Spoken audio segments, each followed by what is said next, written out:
Welcome back, crew. Today we are diving into a one-shot of Pathfinder 2E with the remaster that just came out. Got to see my cool little black and white sketch cover. We decided to do a one-shot in my homebrew world of Kazuya.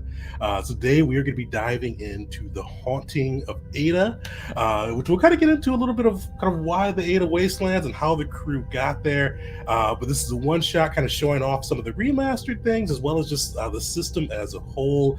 We've got some newcomers, some pros mixed in there. So it'll be kind of a good one, especially if you are new to the system, to check out and kind of see some of the Pathfinder 2E goodness.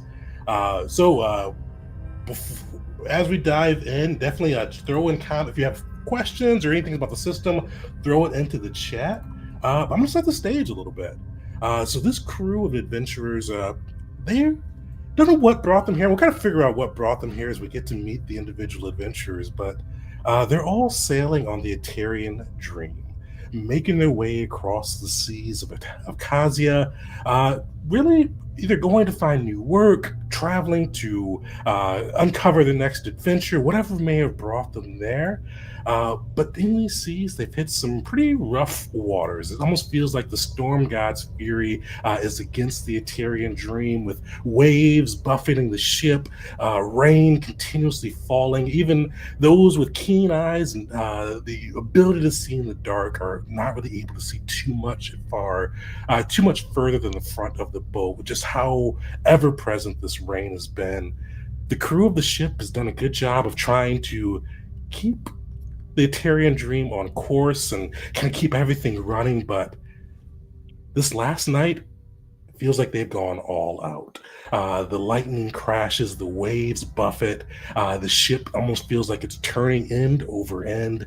They've asked the crew's asked the kind of the guests aboard the Etarian Dream to stay below as they try to valiantly fight the storm and keep the ship afloat.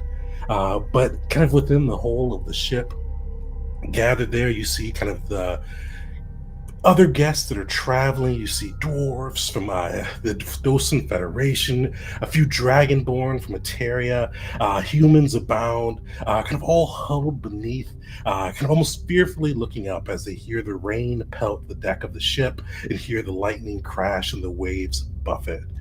But as that's all going on, there's five people that kind of stand out. They don't look to be just simple travelers or merchants that may have taken birth on the ship. Something a little bit special about them, we'll say. And now we're going to meet the party. So, who wants to go first and introduce their PC and basically just a little bit of what you look like? Any character things you've thought of for the one shot about your PC, and maybe why you're on the Etarian Dream as a whole? Yeah, I'll go first. So I am playing Karolos Marcos, human bard, in his early 30s or so, wearing just mostly clothes, a little bit of armor here and there, carrying a rapier and a lute on him. Nice. So what brought you aboard the Etarian Dream? Just to travel, really. Just getting out, seeing the world. Nice. All right. Who's next? All right. Can you hear me? We can. All right.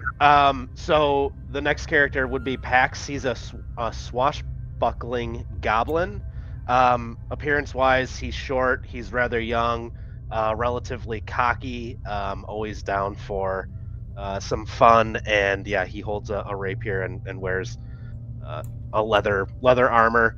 In terms of what brought him on, he doesn't come from much, so he was just looking for work as a deckhand, and he's going ship to ship from job to job, and that's where he is. That's why he's on the Etarian Dream now. Nice. I can go next. I'm playing Summer Love. I'm a 3-foot tall, green-skinned humanoid covered in leaves and vines. I have multiple dandelions growing out of different parts of my body, and every now and then one of them will pop off and float away in the breeze. There always does seem to be a breeze flowing around me. And I'm on this ship because I was created by a druid probably 3 or 4 years ago in the Aurea Forest. But we had a bit of a falling out, and I'm kind of trying to get away, but also really just want to see what else the rest of the world has to offer. Nice. Lokar is an orc fighter who is pacing back and forth with his halberd, and not very steadily either. He doesn't quite have his sea legs.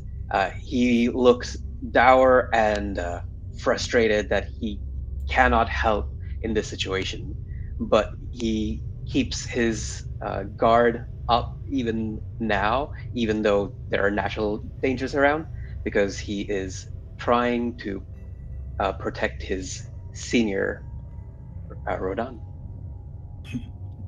Speaking of which, Rodan is an old orc,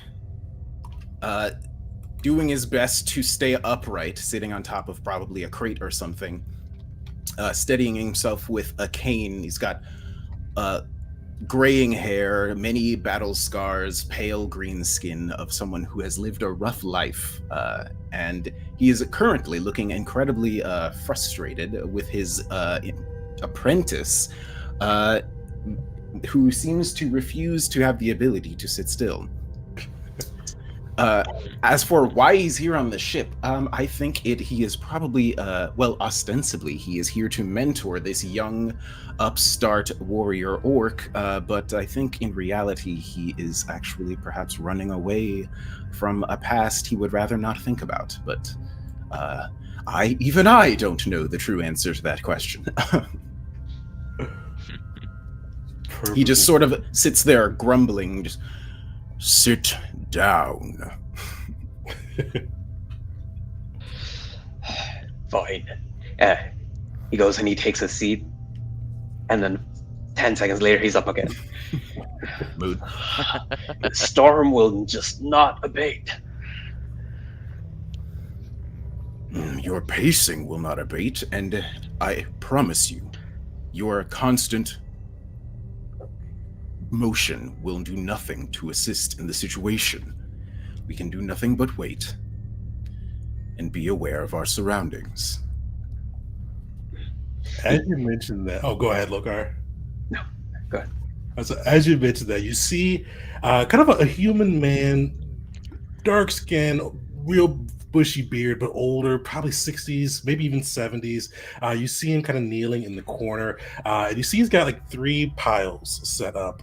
You see like the piles, like they're nothing really special. You see like there's 1 gold coin in one, a silver coin in another, and then like just another silver on the far end. And you see little pieces of paper, and you hear him kind of chanting this prayer to the storm gods, kind of transiting between Sanda, the god of thunder, Hawaii, the god of water. He's kind of really trying to beseech them. And as his prayer ends, you hear this crack of like, just, it sounds like thunder initially.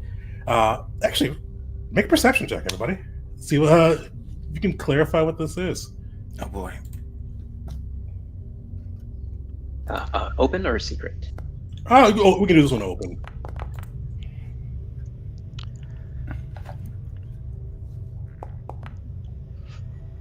Oh. Nice. First nat 20 of the day. Perfect.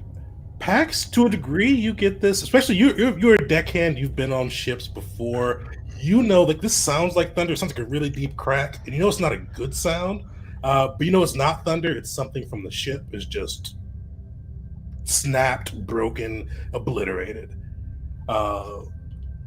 Lokar, you've got a keener ear on this one. You could pretty much pinpoint that, yes, something on the ship did break, and yes, it was obliterated, pretty much just gone now. But you can tell that whether it be the winds, lightning, something broke the mast. You hear that mast shatter. You hear the sails kind of hitting into the water and crashing against the deck. You were able to pinpoint out that something has gone seriously wrong with the Etarian Dream. His hand just goes to the amulet of Teneb, and he says, "Oh, Teneb, protect us all. Are we doomed? Is this it? Is this today? Something's wrong. Something's very wrong." Calm yourself, Lokar. If we must face death, we will face it with the honor of a warrior. And he stands up and leans on his cane, but still continues to not actually do anything. We have to do something. I look towards the others that stand out, and I say, "Is this natural? Is this supposed to happen?" His hand is still one hand on the amulet. Oh, you in the corner. What are you praying about? You see the old man kind of look, and he's kind of strumming his beard. You see him kind of let a small fire to each of the piles, and he goes, "Well, young whippersnapper, the thunder gods, the storm gods are mad at us. We must pray for their forgiveness, and that's the only way to survive. We must devote ourselves."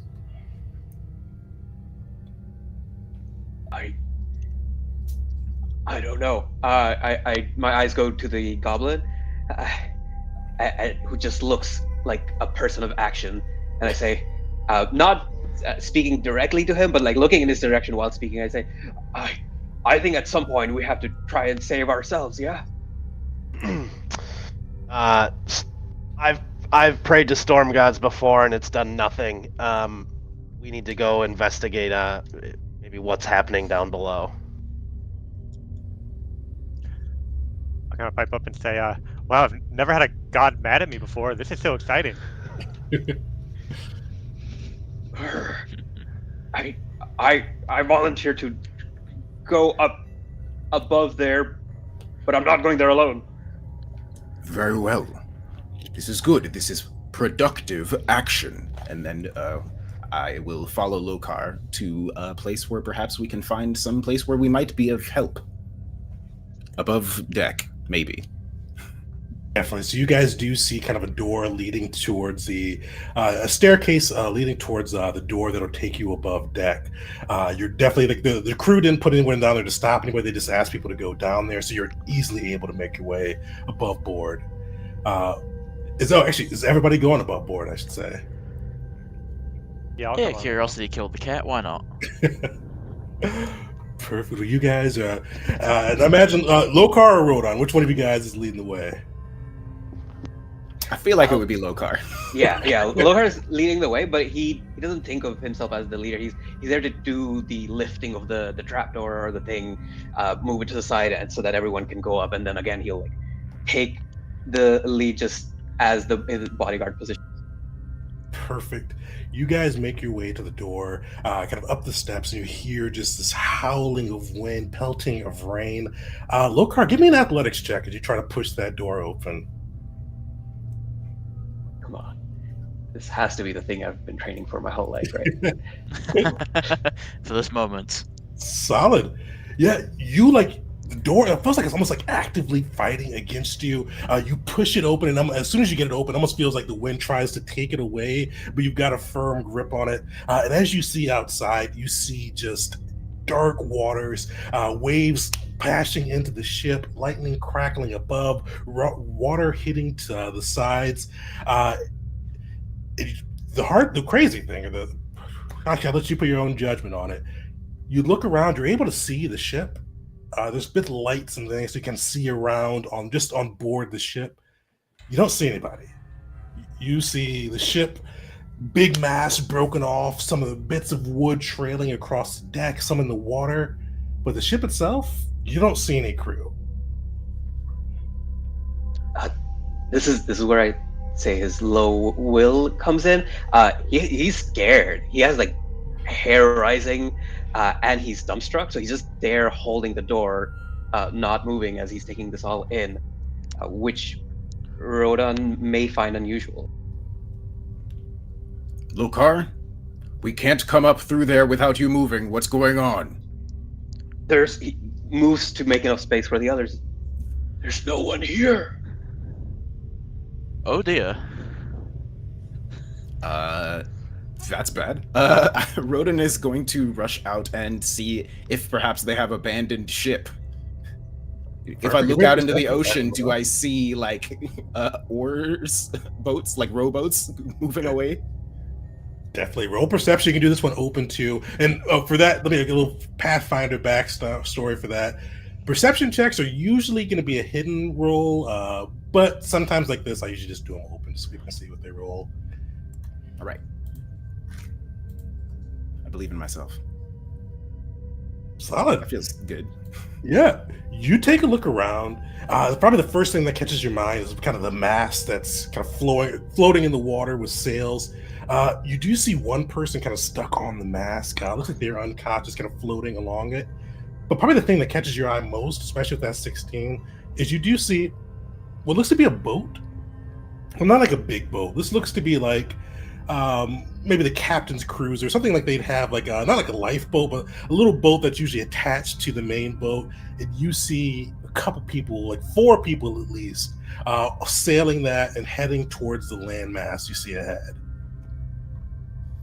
It seems that the people of this crew have no honor. All right. Immediately, Rodan is going to try to look for some sort of flotation device. Well, he's looking for the flotation device. What does everybody else do? I just try to judge the distance between right here and that landmass. See if it might be survivable to swim. Yeah, give me that'll be a good one. Your choice of perception or survival. I'll go with perception. Or nature, I should say. Sweet. So you see, like, this could be a rough swim. Well, and I forget for Corollos, how strong is he? How naturally athletic is he? Not very. Slightly above average, maybe. Okay. Swimmable? Definitely could be a strain for those who don't frequently work out, we'll say. Low carb may be all right, but some of the ones who may not have hit the gym or hit the training mats as much may struggle a bit to swim from this spot, especially with the careening waves. Right, I'll yell out, I'm not sure I like our odds of swimming to shore. Any other ideas? Pax, being pretty nimble, will, I mean, even if a mast is broken, he's a pretty good climber, so he'll try to maybe climb up or find some high ground to see if he can find any other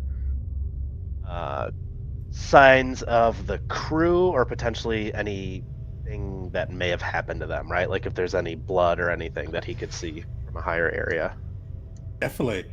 So give me your choice of athletics or acrobatics, and then we'll give a perception check. Depending on how that goes, you make it a circumstance bonus, being high.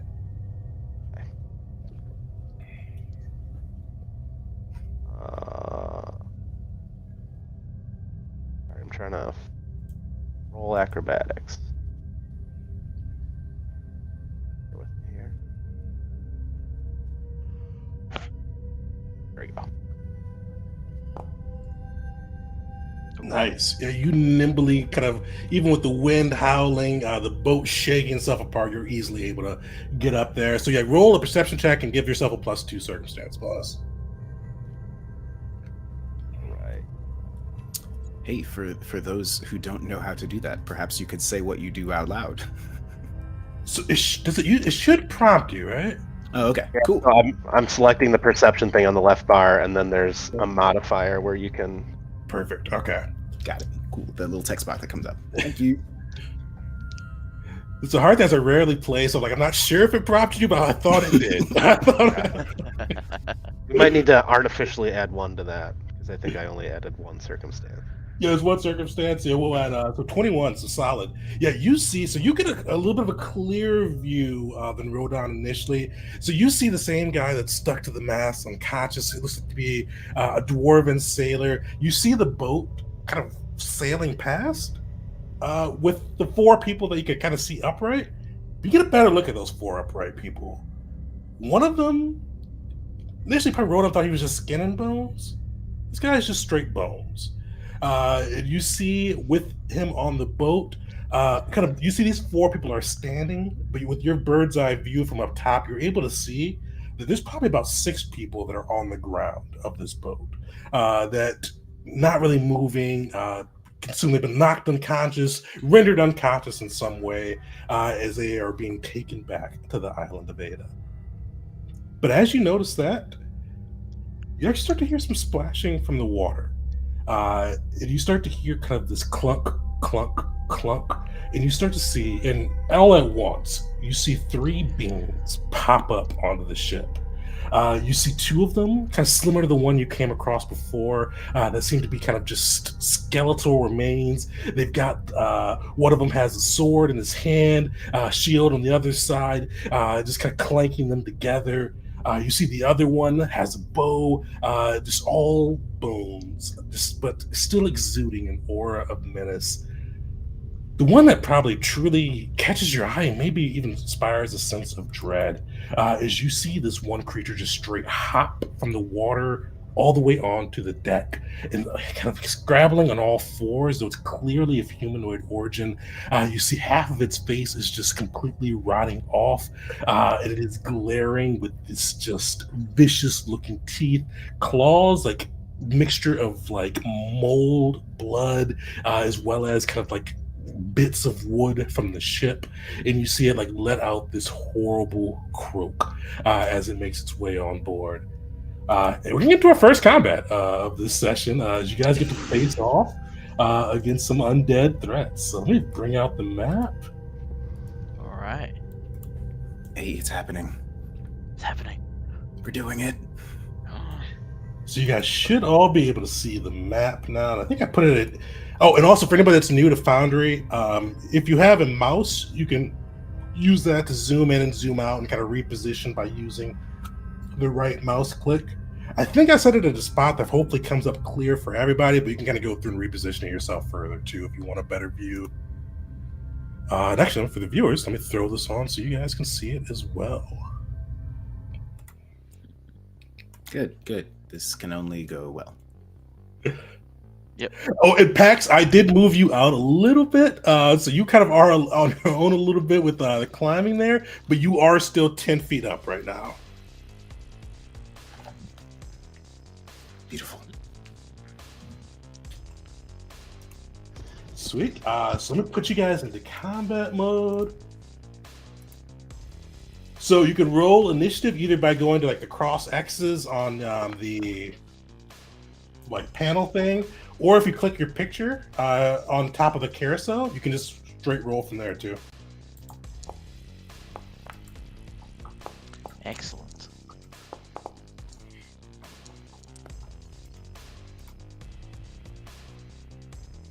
Is there an easy, quick way for me to be not called new actor? There is. So let me switch that. I forgot to go through and check that with the tokens. It happens. We'll leave that for now. Sweet. Not a huge deal. I know who I am. You know that you're an old actor. Oops. Oh, I just now got that. It took me a second.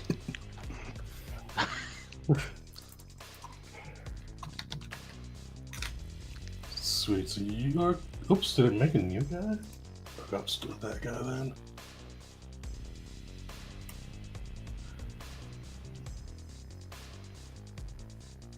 Sweet. So we should be good now. Sweet. Pax, you are first to act. You are like 10 feet above the ground. So you could jump down, climb down, whatever you like on that side, or stay up if you want to. But you are first to make a move. Okay. I don't see any. Are there any?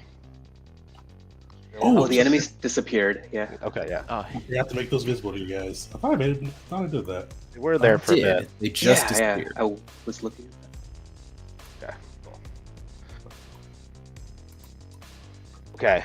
So as this is all happening, he'll climb up. He'll see everything, and then the villains will appear. So he'll say, "Ready yourselves, men and women of the Etarian Dream.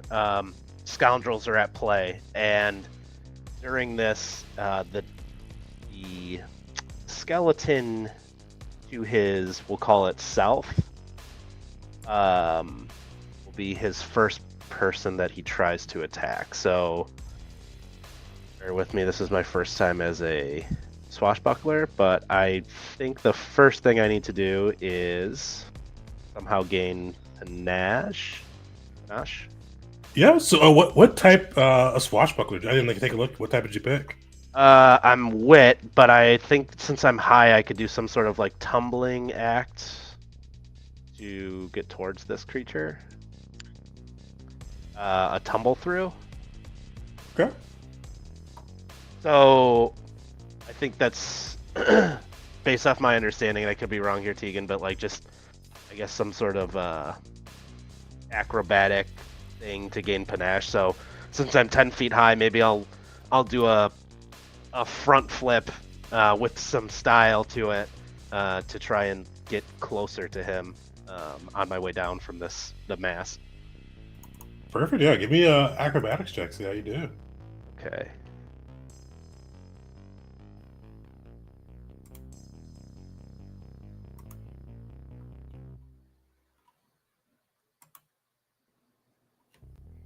Right, it's not popping up the thing. Apparently the server disconnected for a moment. Solid. With panache, does it give you a DC on that one, or what is that? I will post it. Either way, you should be good. So feel free to add panache. I was just curious on that one. Okay. All right, and then from there, I think I will do a finishing strike. Perfect. And then don't forget to add the effect panache to your guy too. Yeah, I'm trying to post it here so I can just drag it. Sure. Sorry, this is different. All right, there we go. Okay. All right, here we go. He's flipping down. He is going to move. And then he is going to strike.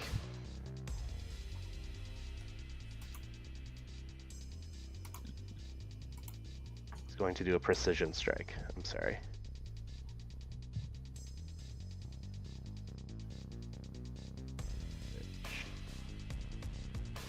How do I roll this now? Oh, there it is.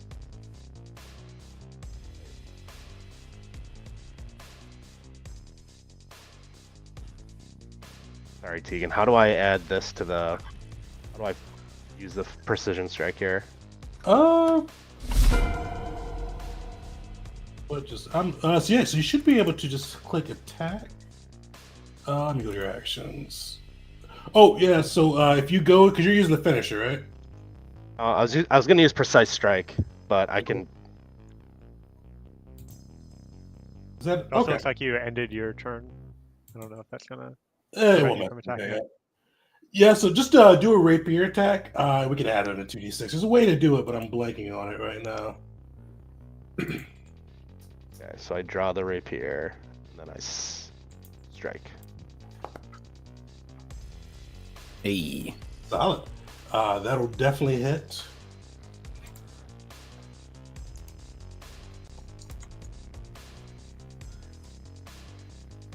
Oh, sweet. It added 2 to it already.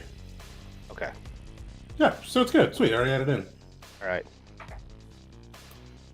Oh, and actually, that finish him. Oh, Dang. All right. So all this is happening Wow. really quick. He's going to do a flip down, draw his sword, and then just slice the skeleton's head right off. Nice. And I think that was all 3 of your actions, right? Yes. Sweet. Yeah, you see the head kind of fall and start rolling across the floor as one of the skeletons was doomed. And now, Summer Love, you are up. I'm gonna just say, can't believe these bags of bones are staying together in this wind, but maybe I can fix that. So first, I'm going to open my kinetic gate as several dandelions begin floating, and I mean you probably can't notice with the wind and the storm, but the wind picks up around me a bit. And as part of that same action, I can make a elemental strike, elemental blast. So that's got a range of 60 feet. So I'm gonna target that one. See if I do this right.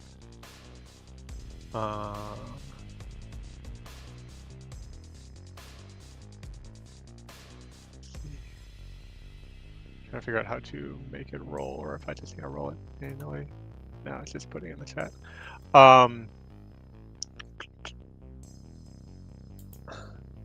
So it's a ranged attack.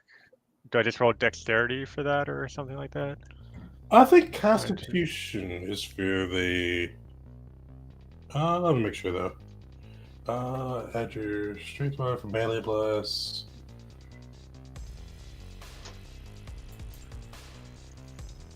Yeah, I think it's your Constitution. Okay, I'll roll that. Does it not show up as its own action? Because usually that's easier. If it That's shows when up I as was its clicking and it was just own showing it action. in the chat, not actually rolling okay. anything. Unfortunate. Oh yeah, it's just so that's weird. Trying to find how to roll just Constitution now. Let's see. Well, I remember I have a +4 bonus, so I can just throw that in the chat. Oh, and I'm probably trained in it as well, which would be another 3. Mhm. So 16 to hit.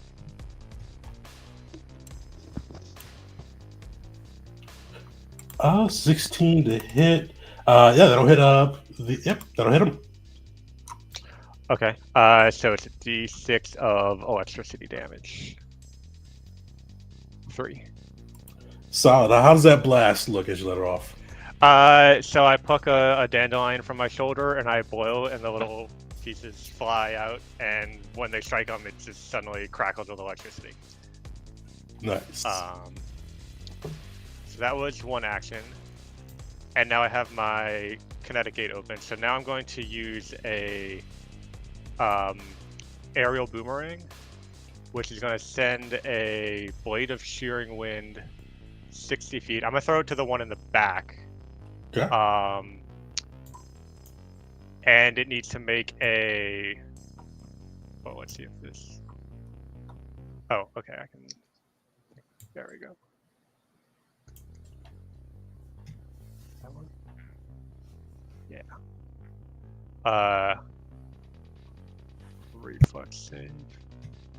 Reflex save. Perfect. If you post, so that one should definitely work. So try posting that, because there we go. Oh, sweet. Oh yeah. So then you click the button that it posted. I see.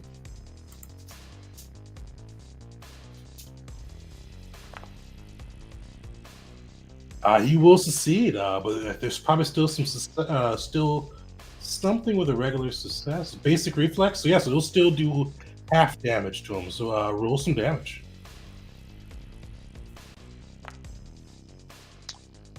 All roll. Cool. And in the final square of the line, which is right where he's standing, the boomerang whirls in place until my next turn. And if he ends his turn there, he has to make the save again.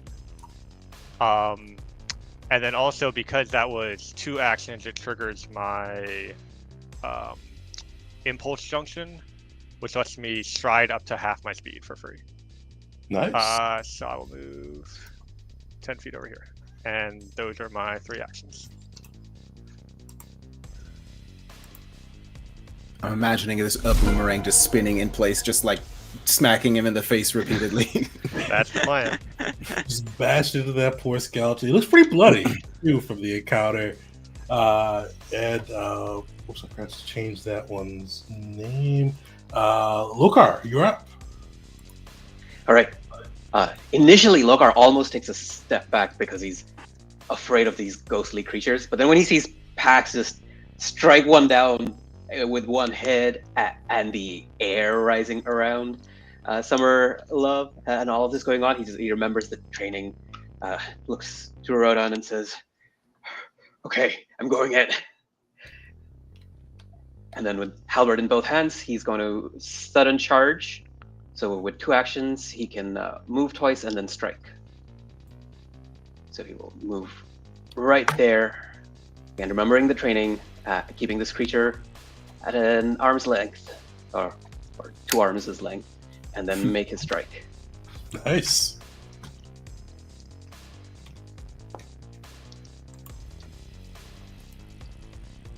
Hey.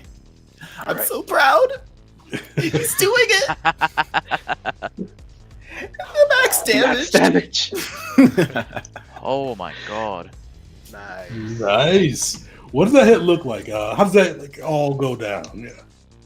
He just charges in with it held like, forward first on the piercing side, but then just as he's approaching, something like changes in his stance, and he lifts it up and just swings it so that the slicing edge tries to cut through the creature's torso. Nice. He looks hurt after that. He looks bloodied. He looks pretty worse for the wear after that attack. Yeah, and Logar is a barbarian, but he's in a semi-rage, so he'll swing a second time, just curving it around. Oh, number. 16. That'll hit. Yeah. Ooh, Nice. That's huge. he can't be stopped.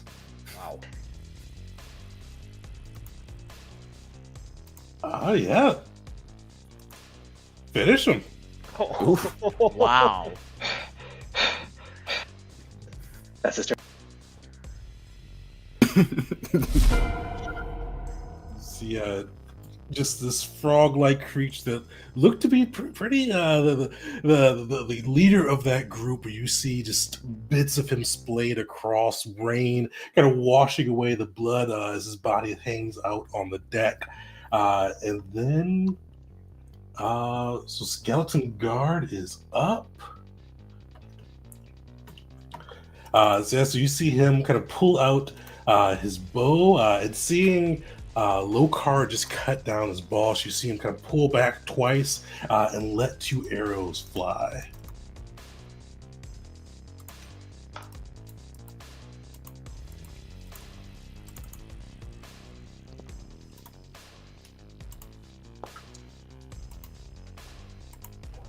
Hits. Oh. Oh, misses. So hit and miss. Okay.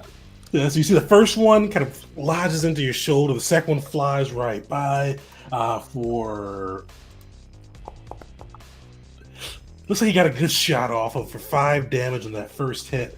And he is going to step aside, kind of maneuvering himself outside of the booming boomerang that was just like, you see like half of his shoulder is hanging off as that boomerang cuts into him. He maneuvers aside, lifeless eyes staring forward. It looks like the encounter got all the thing.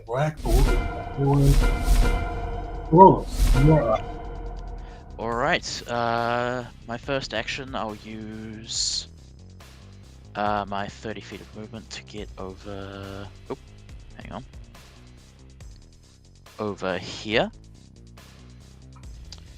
As I'm going, I'll sort of start strumming my lute, causing some of the small amounts of debris of wood start to sort of rise up as I'm going to cast Telekinetic Projectile. Try to huck some of the larger chunks of wood of the skeleton for some bludgeoning damage. Let's see here. Oh! Unfortunately, the skeleton just nimbly dodges aside as that blast comes towards him. See. Oh, all right. Good luck, everyone, and that'll be my turn. All right. All right. Rodon, can you finish the skeleton? I don't know, but I have a question for you. Definitely. Were there other people down below with us? There were. So there were like probably about 6 or 7 people down below. Yikes. Okay. Rodin believes that the young warriors have this handled. What Rodin would like to do, I have an ability called Expeditious Inspection. I think that means that I can look for stuff very quickly. This thing, is it that how I did it? I did it. Yes. I would like to seek out some sort of, I don't know, a boat or anything that we could use to safely get as many of the people down below to shore. Is such a thing possible? Definitely. So seek. Yeah. So let me. So you can do. Yeah. Give me a perception check on that one. See kind of what you can see around, kind of what you can hear from down below, and see around on this side as well. All right. Do I just click? Can I just click this seek button? Is that how that works? I think it'll just give you an explanation of what seek is, but I think you have to go back. That's true. Yes. Okay. Cool. That's fine. I can roll perception. Mhm. Go. All right. Yeah, you look around, you do see there looks like to be one kind of not even almost like a life raft type thing. You kind of see like it's this little bare bones piece of almost a canoe more than a boat attached to the side of the ship. But the thing that probably catches your attention the most is down below. You kind of hear sounds of crashing and breaking. Oh dear. That's bad. Okay. Well, I believe that was a free action because I'm awesome. So believing that the young warriors have this handled, I'm going to go find out what that sound is, if possible. Definitely. Rush downstairs and hear what commotion is happening down below. I want to make sure that there's not another attack happening that we don't know about. Sweet. So that is going to take about 50 feet of movement. That is 2 actions for me then.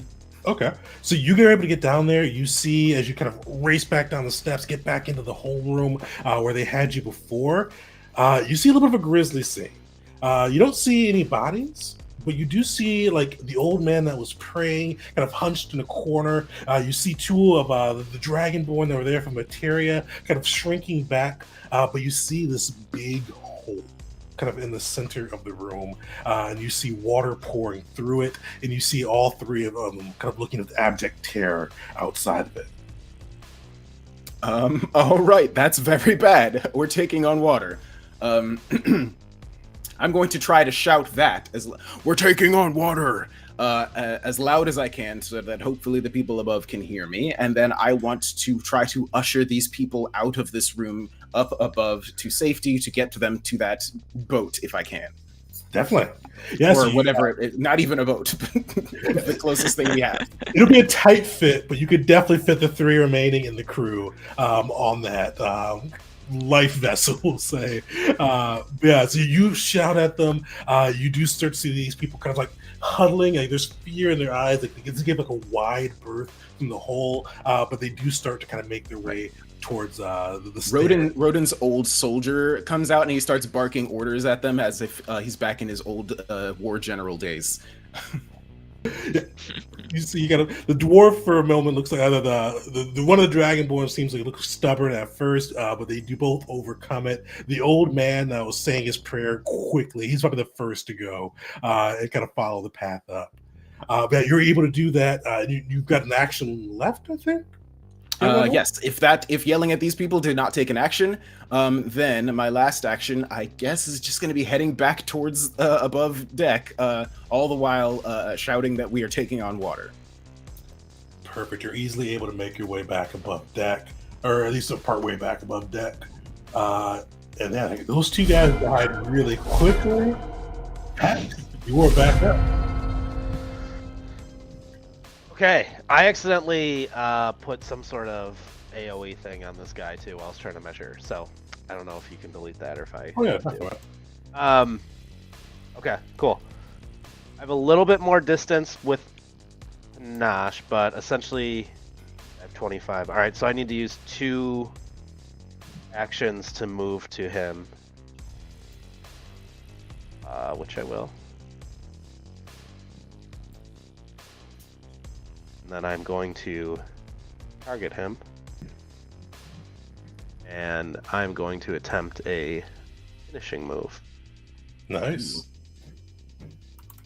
Bear with me here. If you in your actions, if you click the finisher to do the finisher stuff like automatically, it should be the top of your screen in action. Or yeah. Yep, I see it. So that'll just automatically add it to my strike. Yeah. Okay, cool. All right.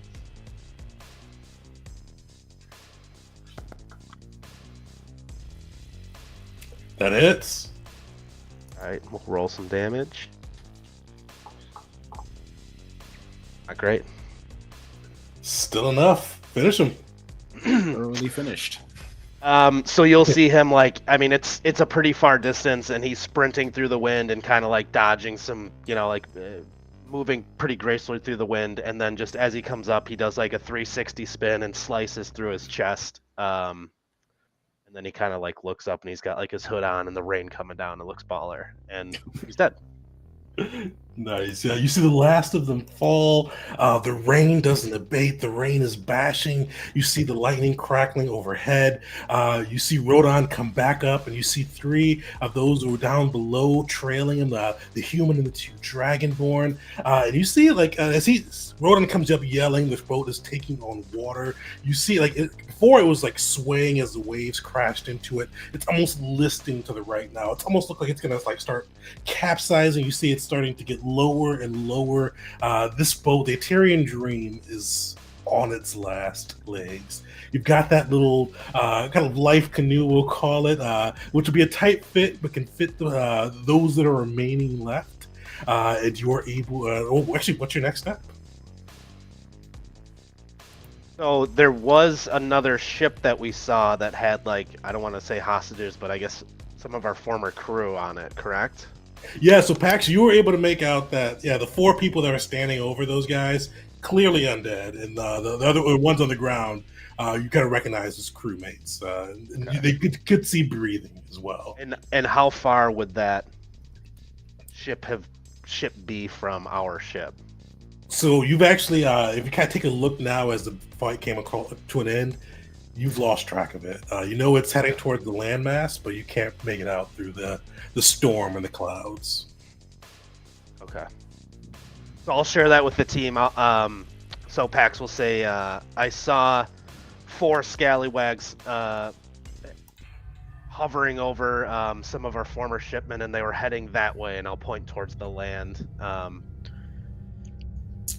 Would we know what that land is?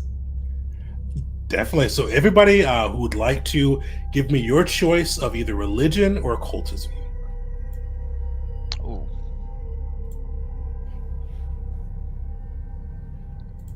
Will this be secret or public? Oh, yeah, roll this one a public, yeah. Cool. That's 20. Who got that?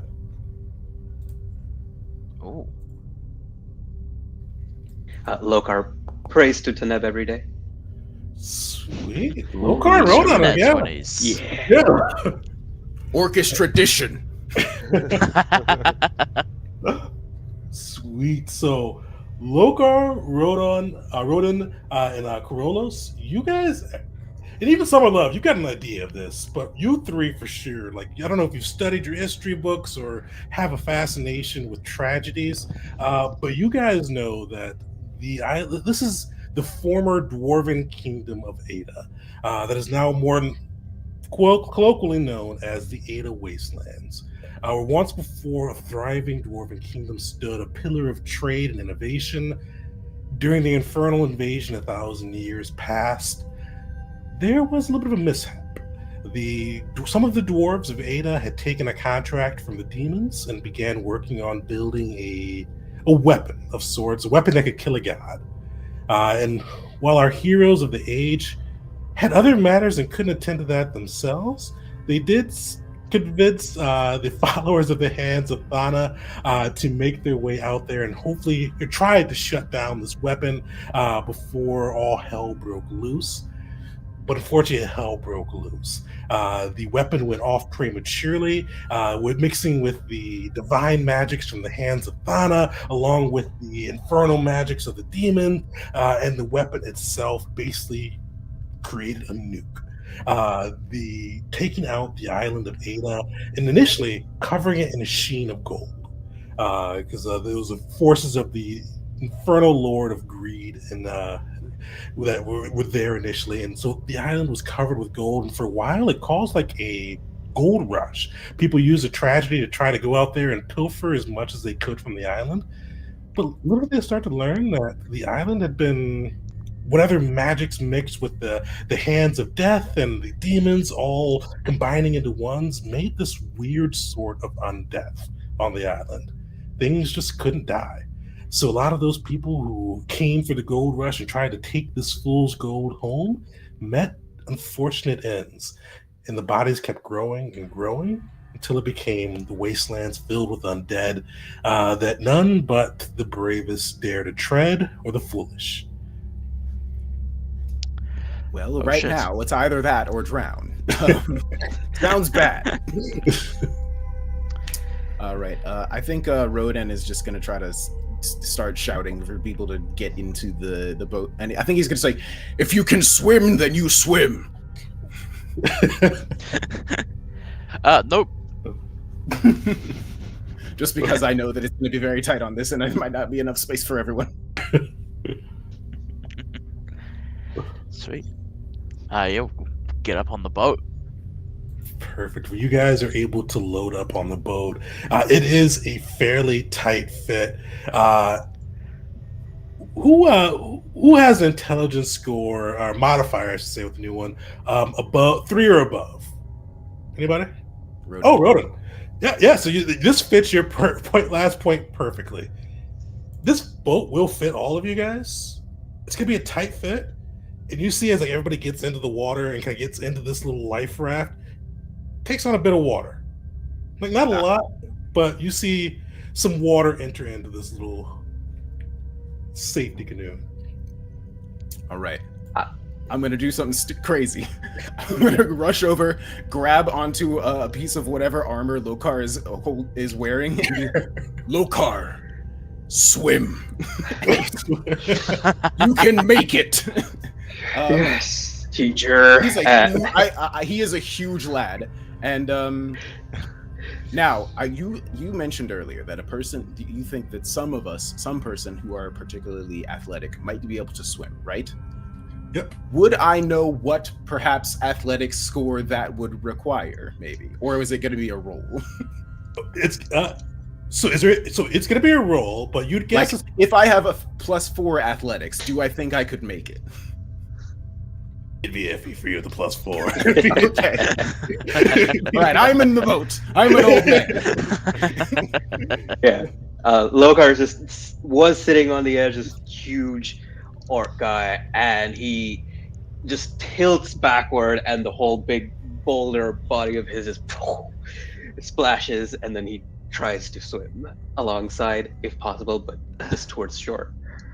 And you do see, as Rodan, you notice as soon as like Lokar plops out and a wave kind of blasts through, the boat does lift up. Like it's at a stable level now.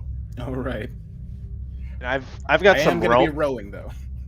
Yeah, I've got a little bit of rope, so maybe I can at least throw that to him as a lifeline, just so he's got something to follow us, and he's not getting, adrift, and he's staying at least in the vicinity of us.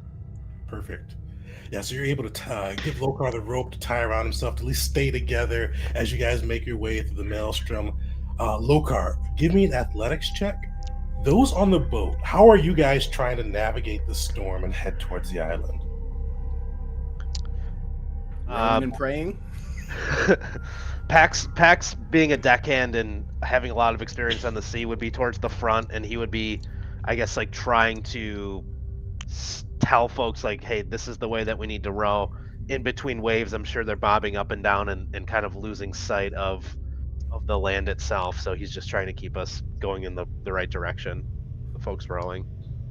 Definitely. Did you take any sailing or anything like that, Laura? I took the deckhand lore. Okay, yeah. Give me a roll of deckhand lore. Add a +2 circumstance to that. Okay, hold on.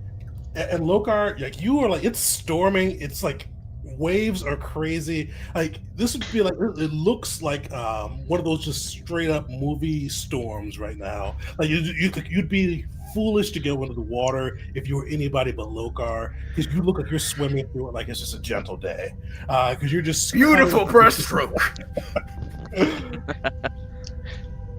All right. I'm looking for. Is there something else that I could roll? I'm not seeing where Laura is. Oh, so if you took the deck, sailing. you should be like sailing or something. Yeah. Yeah, here we go. Okay.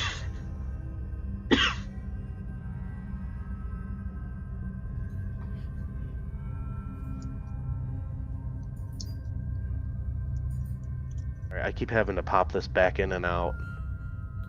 Yeah, there we go. All right, and add 2 to this circumstance. Nice. You take add 2. Yes. Sick. All right. Yeah. So initially you're gonna be like, this is probably just whether you shouldn't sail, and this is whether you should probably pop a drink and just call it a day. But you do find kind of a best way to kind of align the oars and kind of navigate through to give you guys the best chance of survival. So we're gonna need either unless you guys have another plan, either one athletics check, and you guys can get another +2 circumstance with the kind of the alignment of the sailing piece, or if you guys have another plan, let's hear it. I'd like to try, if possible, to use my base kinesis to control the wind somewhat. I'm sure that this storm is far more powerful than anything I'm capable of, but maybe it'll help provide some, prevent the wind from coming right in our face or something like that, and help us move a little bit more smoothly. Definitely. So kineticist is there like do you know if there's a role for kineticist for? So the base kinesis just says that like I can generate, move, or suppress a negligible or light amount of bulk of my element. Okay. So maybe just like, again, like if there's a breeze coming directly at us, trying to like maybe redirect it a little bit. Like it's not exactly what it says that's capable of, but I feel like. Oh no, that'll work. Yeah. So give me it'll be a roll for it. Roll Constitution again, but add your train to it. All right.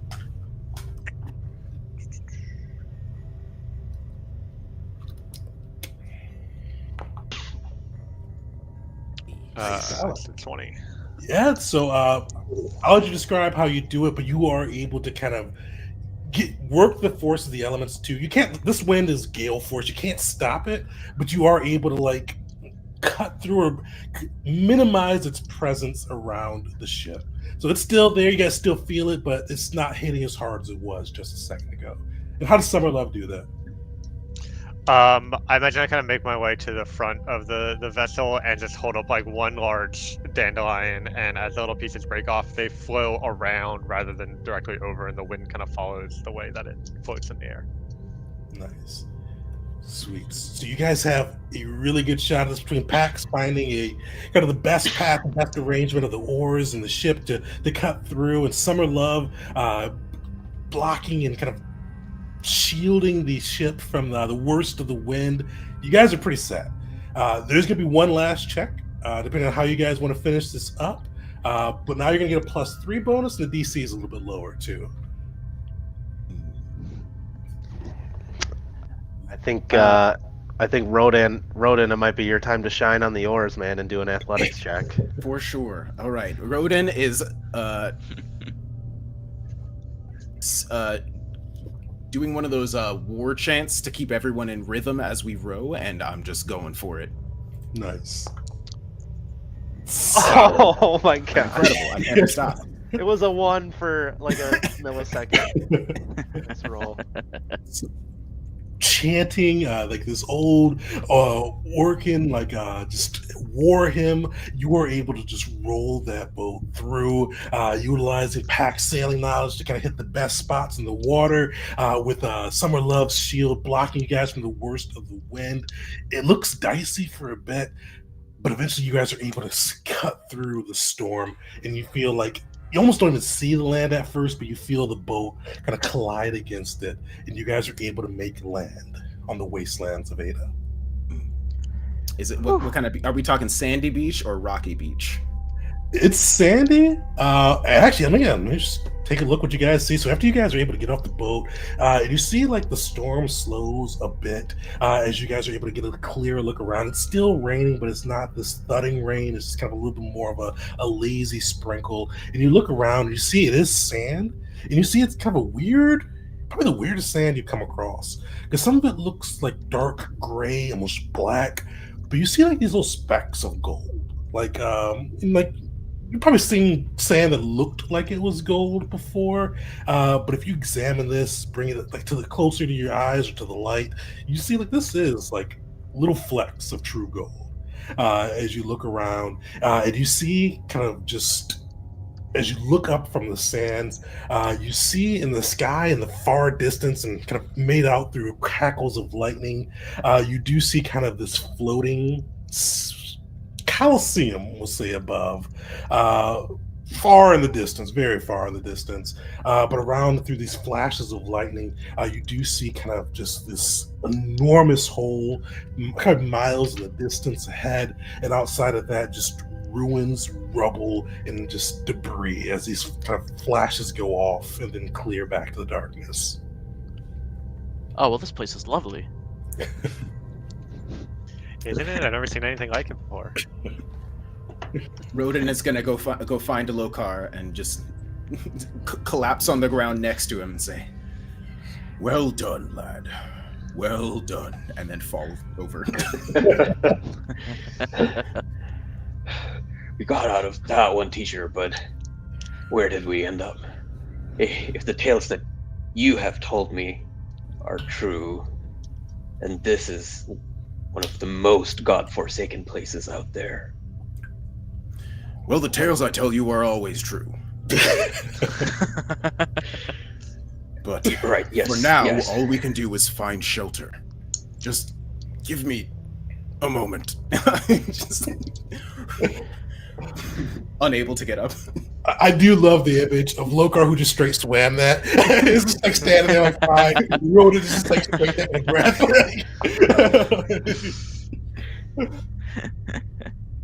Is there any sign of the other vessel that had the crew in it? Definitely. Give me a perception check. Or perception or survival, your choice.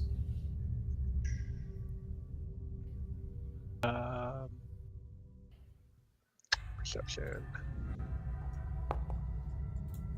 Hey, natural 20. Solid. Oh my god, again. After getting some 20s today, so you take a look around and you do see like tracks, not even, you see like footprints ahead of like these large drag marks. And they like are kind of heading like straight towards this just ginormous hole that you've seen, this crater in the land that kind of appears between the flashes of light, kind of deep in the distance. I'd like to try something. I'm going to use a impulse called Whisper on the Wind, which lets me cast the message spell with a range of 500 feet and try to send a message first to maybe one member of the crew that I most recognize. In the off chance they're awake or conscious, and just say, "What happened? Where are you going?" See if that message goes through or not. And I can put that in the Post that and also roll me a straight d20. 11 plus, good. Below that, bad. Other than that, 20, shit. All right. Sweet, yeah. So that message goes through. You hear, let me read that real quick too. They can respond, right? Let me read message. Oh wait, I missed that part where you need to know the target's name in order. You've been on the to not boat see long them. enough. In that 20, you know Billy from the ship. Okay. Billy the deckhand. Billy. Everyone loves Billy. He's the guy that always had the rum and the drink, and was probably the friendliest member of the Etarian Dream.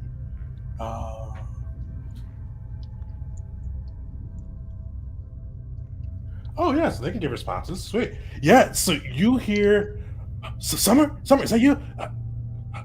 They're taking us. And you kind of, you like hear a pause in his voice, and he goes, "This Billy skeleton motherfucker on a horse is dragging us. I don't know where he's going. He's taking.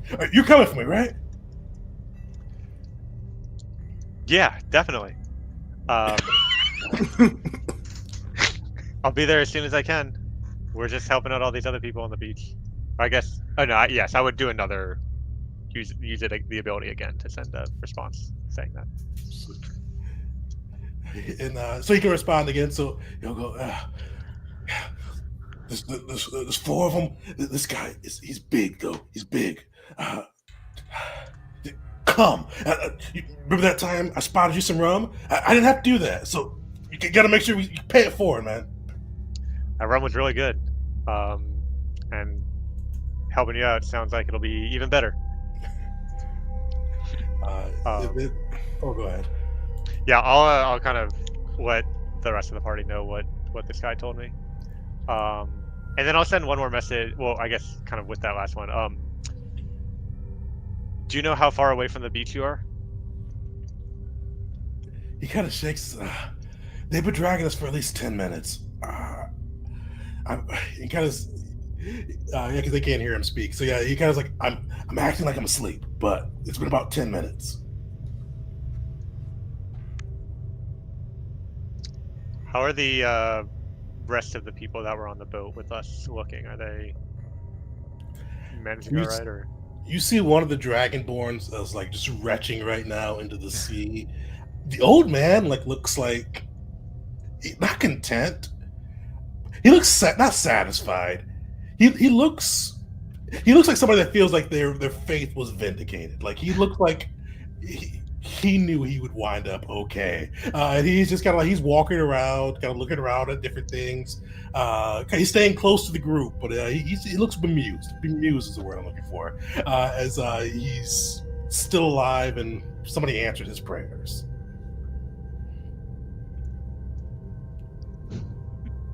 I think we should go try to rescue the crew. Well,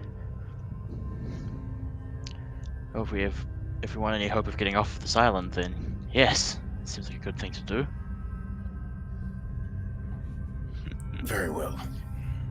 Rodin's gonna stand up, and to me, this sounds like perhaps I'm on the case. Oh yeah.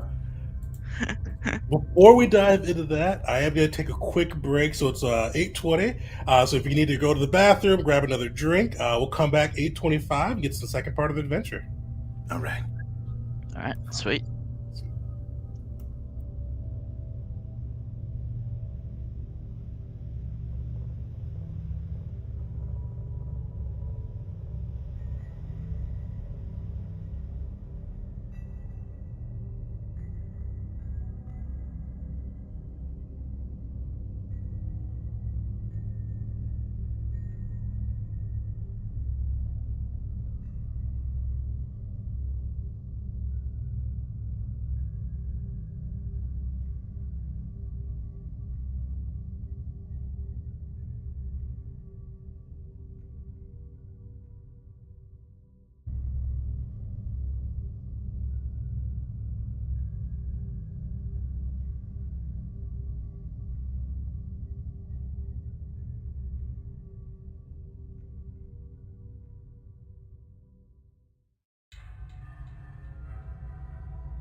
Welcome back, everyone, to part 2 of our Pathfinder 2E one-shot, The Haunting of Ada. The group just made their way onto the wastelands of Ada, this haunted island, and it seems like they're going to be pursuing the other crew that were taken and trying to find their way off island. And finding that the crew, with some pretty good luck and some good rolls from Summer Love, found that Billy the Deckhand was conscious enough to be able to answer some questions and mentioned that they are being led away by this giant skeleton on a horse, a skeletal horse, dragging them closer and closer to the abyss in the middle of Ada. And with that, the crew was setting off. And before we left, Roden was about to be on the case. So I have not played with the investigator before. What exactly does on the case do? Well, it really just gives me access to 2 abilities, one of which is called Pursue a Lead. I'm going to see if I can get that to show up in the chat. If I can find it, give me a second. I know what I'm doing, I promise. No, I don't. Actually, it's the exact opposite of it. I really actually don't know what I'm doing. Pursue a Lead.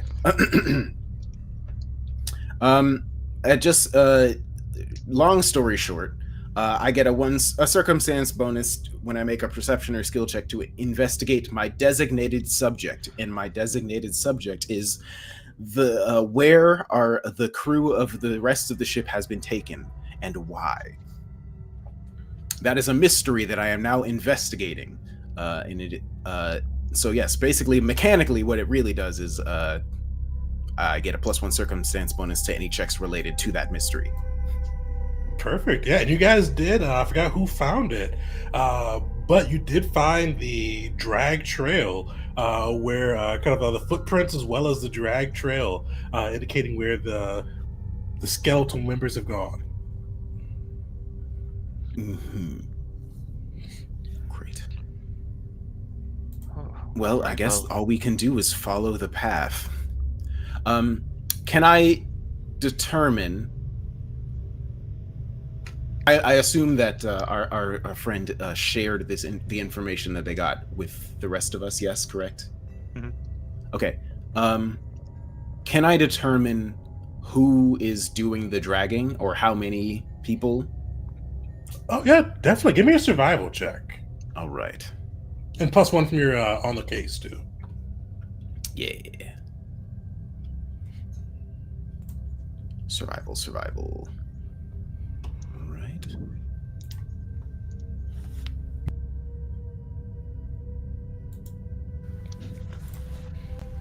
There we go. I did it. Solid. Yeah, you take a look at like this, like I feel like the Sherlock Holmes, like that old Robert Downey Sherlock Holmes, where it kind of slows down. You take note of these little details about it. Yeah, you see, because first you guys just saw kind of some footprints and the drag marks.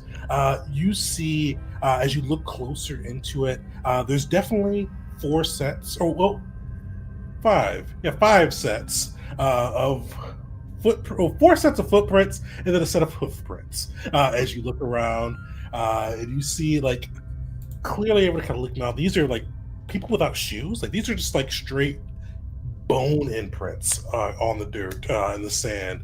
As you're walking through, you see as you kind of look across, they still have 4 of their prisoners as well.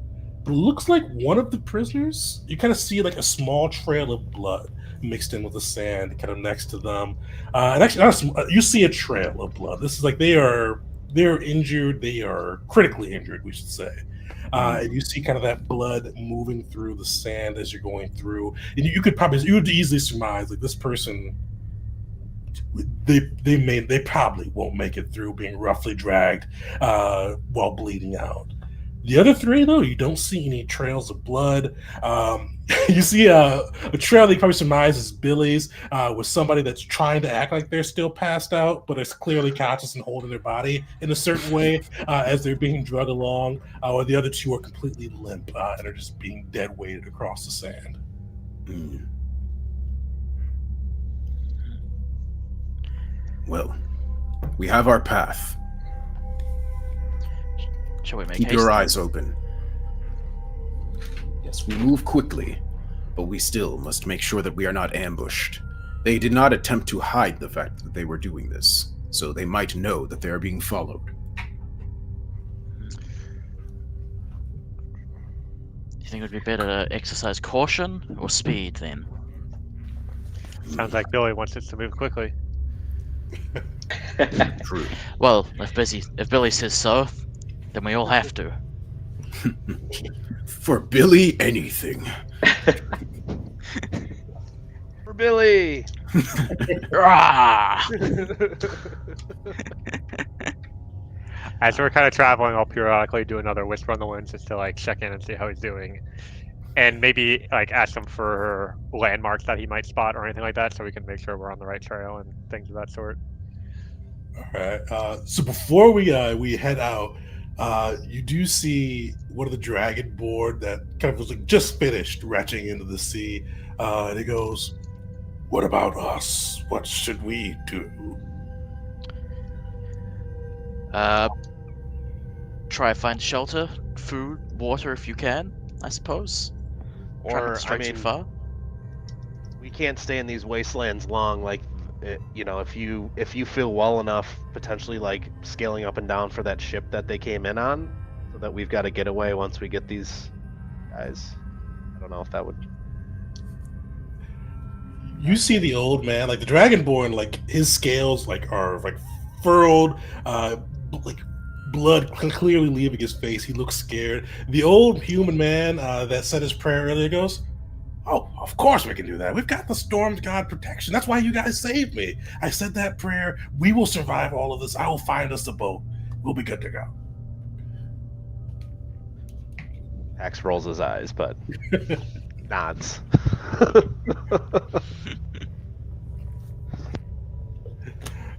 But with that, you guys, you see like the two dragonborn with kind of an apprehensive expression on their face, kind of slowly trailing after the old guys. He kind of strolls along the wastelands of Ada, looking for the boat that was lost. And you guys are able to make your way through. And with the on the wind, is there any cooldown to that, or can you just do that one, Summer? Yeah, all of my impulses are as long as I have my elemental gate active, so there's no limitation on it. Sweet. You so with this out of game, Billy can definitely look around and try to see if he can see some landmarks and kind of give you guys some heads up on where they're heading. He's trying to pretend to be asleep right now, though, so they don't take undue interest in him. So, how much do you want Billy to risk himself to find where to give directions to the crew? I mean, it sounded like Rodon had a pretty good lead with the trail of the blood and the drag mark. So maybe I'll only ask Billy for landmarks if we lose that trail first. Okay.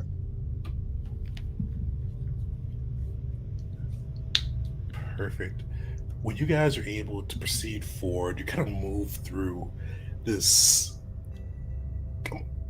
haunting wasteland, for lack of a better way to put it, because this used to be a really bustling kingdom 1,000 years ago, but now it's just, you see just traces of that once, kind of like, every now and then you'll see like this either doorway or piece of a house that just really reflects that true dwarven craftsmanship, that just true innovation that used to pervade the island, but now it is destroyed, it's run down, it is decayed, and still around too. And for the greedy, you do see bits of gold kind of flecking across. Some of it looks like, especially the further, the closer to the shore you are, the less of the gold you see. It looks like a lot of that has been kind of taken by the opportunistic scavengers. But every now and then you will see kind of a pillar that either was covered by the sand or something was covering it, where you see that true gold coming through. And it does seem to be increasing the further out from the shore that you get. But luckily, yeah, it doesn't seem like anybody you haven't come across anything. You probably go for about a mile, keeping track of this trail, with Rodon, you kind of seeing kind of exactly how they're maneuvering through. And one thing you start to notice is that blood starts to get thicker and thicker and kind of more frequent as you go.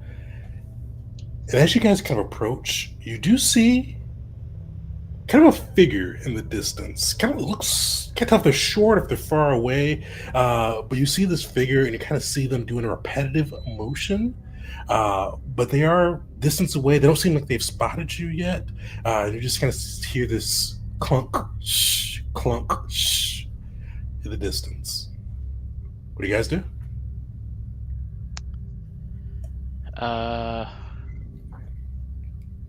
Should we approach quietly, or? I can ask them what they're doing from here. I'm gonna look around at the group. Do any of them look like they could be good at being stealthy? I am very much not. I'm a pretty stealthy goblin. Carolus looks pretty light on his feet.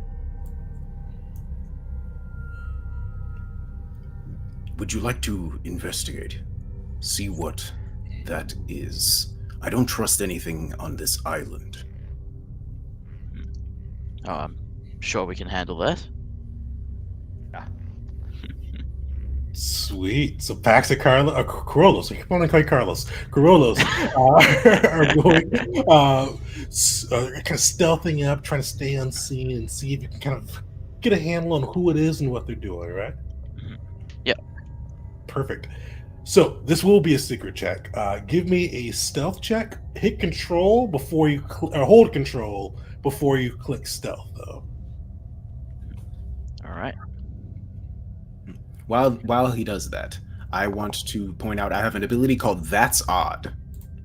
And it's basically just like the GM tells me something weird or suspicious about a place whenever we enter a new place with a cooldown of 10 minutes. Wait, what is it? It's called That's Odd. Or, well, I should say, That's Odd. When you enter a new location, such as a room or corridor, the GM might decide to tell me something suspicious or unusual or strange or something that is not immediately obvious about the situation. It doesn't tell me immediately what's suspicious about a thing, but just that a thing is suspicious. So it's definitely odd because this guy is by himself. Yeah. He's clearly doing some type of task.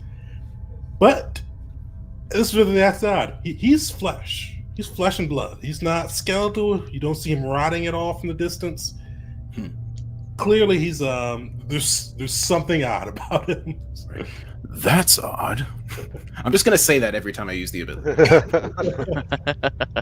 Didn't record enough voice lines. Pax, as you two head out, Pax, you move through like you've definitely done some, let's say, unsavory things where you needed to be out of the spotlight before you're able to move through. Corolos, you, as much as you're going through, you've definitely hidden it before as well, but this unfamiliar area, you bump just this little what used to be a door handle before, a stone door handle, which is now pure gold. You bump it and you hear this clang go off, and you see this creature turn towards the two of you, and flesh and blood, definitely alive, but he looks a mess. He has the remains of what wants to be. You could definitely tell it's house colors. Like it's definitely like somebody's uniform. Like you see, kind of like it's chainmail. It used to be ornately designed. You see kind of these black, platinum, and gold colors woven into it. But it's rusting. It's decaying. It's definitely like almost clinging to his skin now, not rotting into his skin, but definitely it looks like he's not taken it off or maintained it in months. But that's probably not what draws your eye. What draws you're probably drawn to his eyes, or what should have been his eyes. You see, it looks like something has crudely cut out both of his eyes, and what you see him doing is digging. He's just straight digging. He turns towards you guys, but he hasn't stopped digging this hole. And with your guys' vantage point being a little bit closer, you do see one of the bodies. You see the body of one of the crew. Probably, you would surmise it was the one that was bleeding out as they went. Hello? Terrible day out. Are you all right? You see him kind of look up, and he kind of like does this sightless kind of shimmy between the two of you, and he goes, "You talk. The dead shouldn't talk." Uh, I am very much alive. Y- uh, are you all right? You're just digging? The master bid me dig, so I must dig. Talking. You can hear his voice is like he's clearly received orders somehow, but his voice is like crackly and ragged, like he hasn't like utilized it in a while. Yeah, and he's just straight digging. You do see. Oh, one thing I forgot to mention. You do see kind of like the remains of like a sigil, kind of like half like doesn't look like it was like rusted or like rotted off. It looks like it almost was half burned off. You can see pieces of it. You can see almost like this little golden, almost looks like a handle on part of it, but the rest of it just seems to be straight burned off for this dwarf. Oh, the master, right? Who is this master that you serve? You don't want to meet him. He should be dead. We thought we could finish him once and for all. He's a being beyond horror. You should just lie down. Just hopefully they'll give you a quick death and not keep you for after. Right. Thank you for the warning. I'll sort of wave back to the three behind. Yeah, while we're there, I'll turn to Carlos. Is that Carlos? Okay. Carlos, yeah. Carlos. Okay. I'll turn to him and be like, should we put this poor guy out of his misery? I mean, if you want to, I can't help but feel a little bit of sympathy. Yeah, I'll ask him because he had just said like, "Hey, hopefully you have a swift death." I'll ask out to him. You care for a swift death? You see him kind of like with that he stops digging, and like you see his face kind of twist a bit. He goes, "At one time I thought I did, but I was given the choice: swift death or to live. I chose to live, as it be that as it may." Very well. Then we'll do our best to free you and come back for you to eventually help you. You do what you like. I know my place here. And with that, you see him kind of start digging, and you see the body of one of the crew that you've known before. We'll say this was Levin. He was kind of like he was the old first mate, a half elven guy, pretty stern, but like if Billy could get him to drink enough rum, he'd actually be pretty fun. But otherwise, he was pretty just stern about his business, about keeping the ship moving. And you see he's like bleeding out either from the attack, something caused like a wound in his stomach, and he bled out. He's unfortunately passed. And you see that the dwarf is just digging his grave, pretty much. Dwarf, is there anything before we go try to free you from your master? Is there anything you can tell us about your master that may help us in this endeavor? They've taken some of our crew, and we want to avenge them. We want to save them from your master. You can't save them from the master. Master is beyond all of us. But luckily, if you guys see him with the shovel, kind of tap the body of poor Levin, and he goes, "The lot that this guy was with, they're not with the master yet. If you want to die together, I would hurry before they bring him to the master." I'll turn to Corolos and kind of say, "Let's get the hell out of here." Yeah. All right, let's go. I'll wave over to the three behind and say, and yell out, "All right, let's go. We need to hurry." We move. Perfect. So you guys, you see this dwarf kind of going through, digging the grave for poor Levin, and you guys are able to kind of get a move on as well. And how are you guys proceeding now? Are you guys actually? Yeah. So are you guys moving quickly, trying to move stealthily? How's the group moving through this now? I suppose we'll hustle, try to move double time. I think speed Sounds is more important than stealth at the moment. Speaking of which, anyone who is a particularly high perception skill might notice that Rodan doesn't actually seem to be really using his cane. Like, it seems to be partially maybe an act. Like, he's pretending to lean on it, is what you can tell if you have a very high perception roll. Or not roll, score, whatever.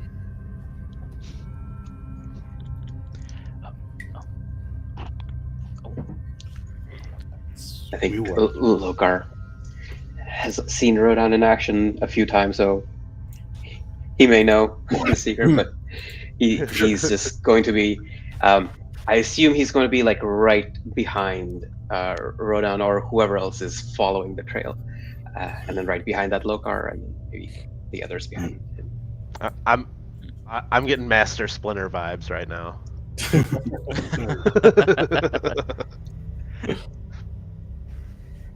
Perfect.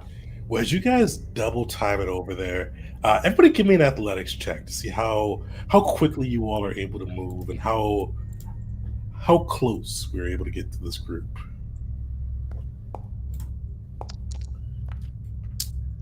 Ooh.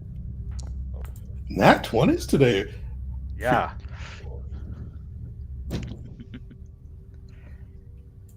I feel like pursue a lead is not relevant to this one. It automatically was toggled on, but like, Kronos, you are just trucking along, but the group though, they're just kind of lagging behind you a little bit. I mean, of course, you kind of like stick with them to stay, like, hold back a little bit.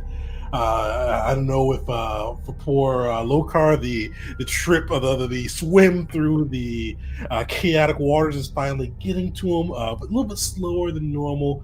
But you guys are able to kind of haul, and while not moving like ridiculously fast, you're able to kind of catch sight of these four kind of skeleton, or three of the skeleton warriors, and these seem very similar to what you came across on the ship.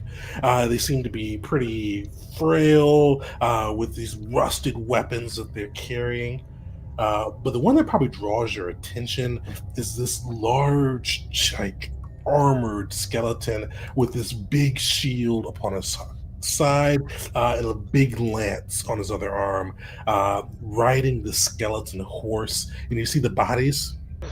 The three remaining bodies are strapped to the end of his horse as he is walking, kind of trotting along. And you hear this high-pitched wail come through as this horse kind of like stops trotting and looks back, and kind of makes socket contact with you guys as it looks through, and you hear this wail come through, and you see the skeleton champion kind of raise his lance, and we're getting into another combat. oh dear. Ooh. All right. So you guys should be able to see the map now. I see it. It's beautiful. And with that too, you guys see like this statue of gold, and the statue, like, you kind of like almost is like a double take. Like, sometimes you think like, hey, this statue just looks like this dwarven guy, some dwarven lord of old that was probably a stone statue before it got twisted by the demonic magics that played here. But sometimes you look at him and he goes from this dwarven old lord and he kind of morphs into this chubby, big demon with horns. And you kind of see it like flip back and forth. And for those, anybody proficient or trained, I should say, in religion, you guys would definitely know that this kind of corresponds with Makesh, who's reframed himself from the infernal lord of greed and despair to the god of prosperity. And you kind of see it flip between the two. And he was one of the infernal lords that were involved in the devastation of Ada. But yeah, you see that kind of flip through, and you see like almost like the remaining gold and things around this island have been like piled up in this area. You see gold coins stacked. You see bits and pieces of what used to be sand and vegetation that was hit by this wave, all just condensed into this one spot. And ahead of you guys, you see bones, and you see the pit, this awning abyss that just stretches across the island of Ada ahead of you. And you could probably surmise that's their destination with the 3 remaining living crew. But yeah, you see these skeletons turn back towards you. This skeletal horse lets out its wail. And we're going to dive into combat. All right. Hey.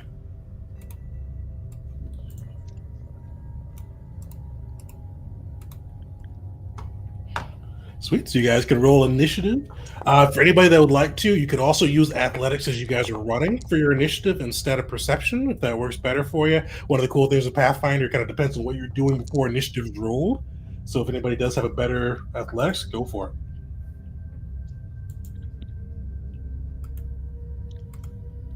it. None of my... I don't think any of my checks are going to be relevant.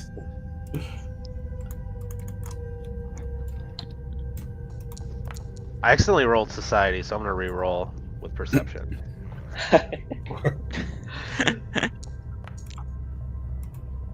Oh. Yikes! I'll take my society. I'm just imagining now like a courtroom drama or something where it would be applicable.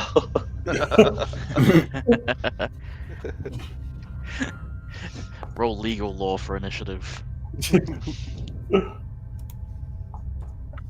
Sweet. I think everybody. Oh, the skeletal champion is first. All right. Oh shit. Yikes!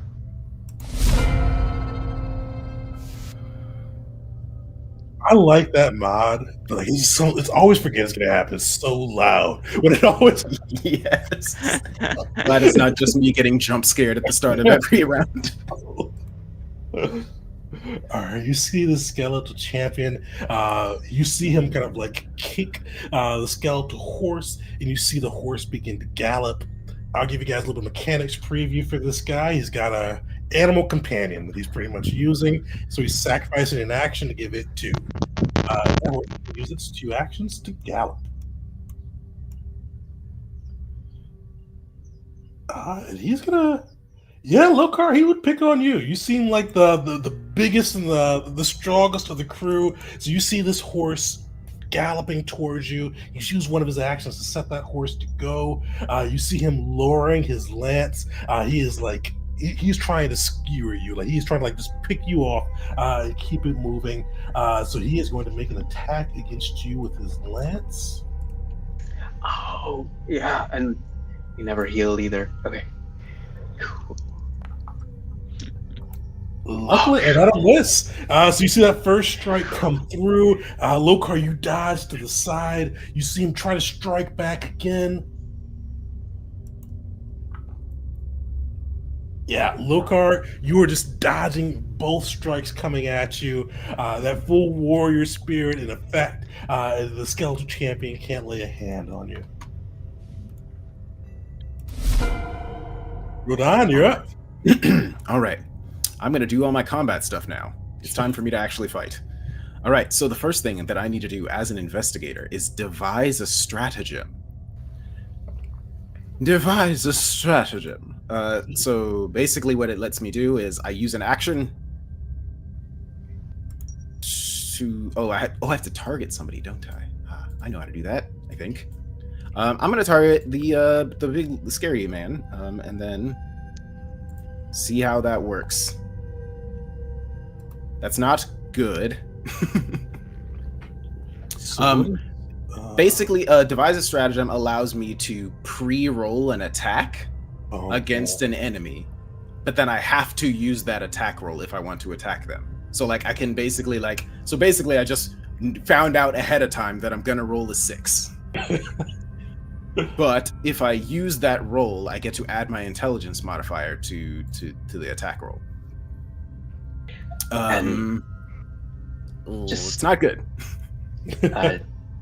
Just to make sure you don't lose out on any action, if the target of your devise stratagem is also your target of pursue a lead, then devise is a free action. It doesn't even cost an action. Ooh. That's the last paragraph in that text. Yeah, and you were pursuing the skeletal champion, so I'll give that to you. Nice. Incredible. Well, it's pretty low still though, but maybe I can still hit him. I don't actually know what I'm gonna need to hit this guy yet, so here's what I'm gonna do. Rodan is going to study this warrior's movements and then call out to just everyone, but it says, remember, your enemy always has a weakness. And then I'm going to move forward towards the bad person. Not targeting myself. That's not how you do that. I'm going to move forward and as an action. And then I am... Oh, yes. One other thing that I can do. When I devise a stratagem... I'm going to have to interrupt you a little bit. Okay. As you walk up, you see like his eyes flick over and jab you. Oh, dear. With his lance. Ooh. Opportunity.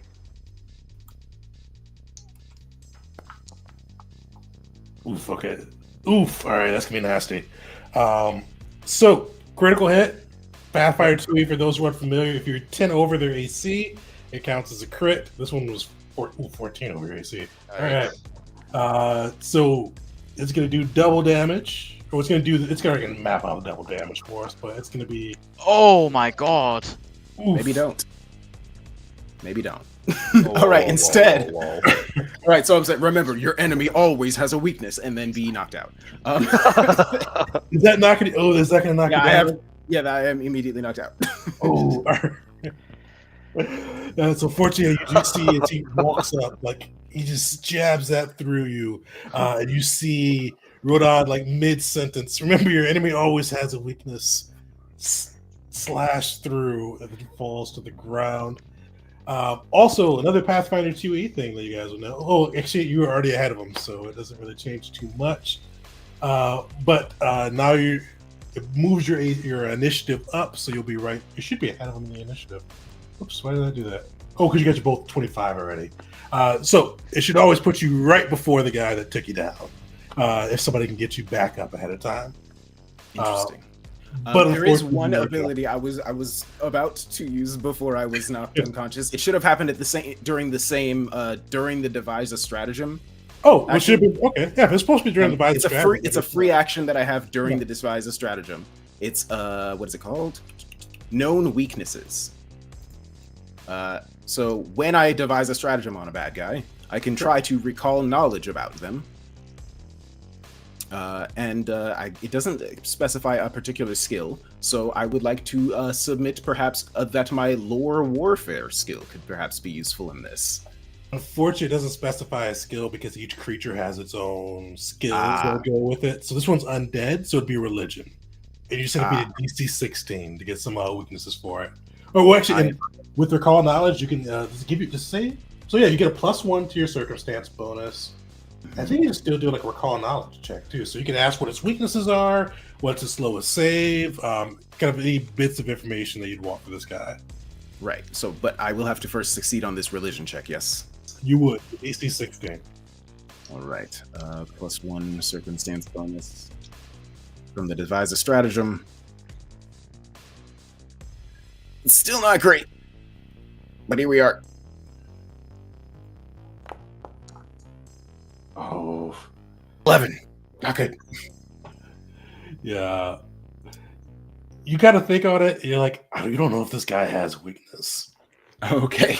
Well, Like this guy, he's hell forged, pretty much. all right. Well, in that case, I am now dead. That's my turn. I know I'm unconscious. So Lokar, you are up. Oh, and don't forget to mark dying 1 for you, for Rodan. But Lokar, you are up. You see your mentor go down. You see this skeleton warrior upon a horse in front of you. What do you do? Lokar goes into a rage. Not a barbarian, but he's very angry. The fear is just gone. All of the fear that he had with the amulet and everything. Now it's just, no! I will take you down with what Rodan taught me. And he starts moving. So 1, 2, 3. I will set up my allies. Step 1. And then, so he sets up in such a way that anyone on this side can get flanking. And then he tries to strike the creature who took his master down. Does flanking work with reach? I think you still have to be within. Does it work with reach? Okay. It does, yeah. Okay. Sweet. Yeah, as long as you're within melee reach. Perfect.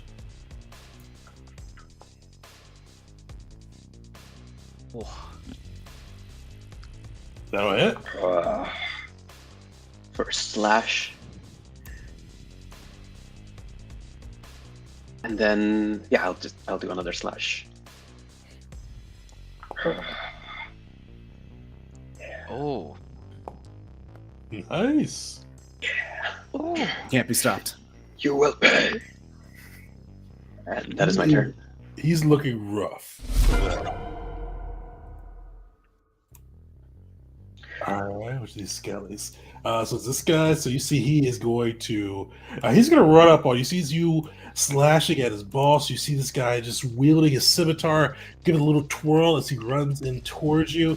He's gonna strike out first with the blade.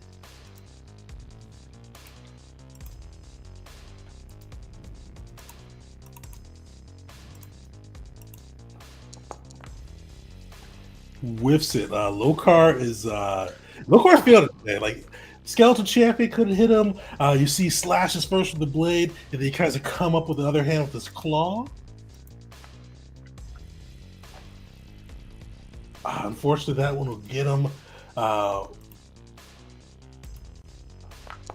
luckily, not too bad.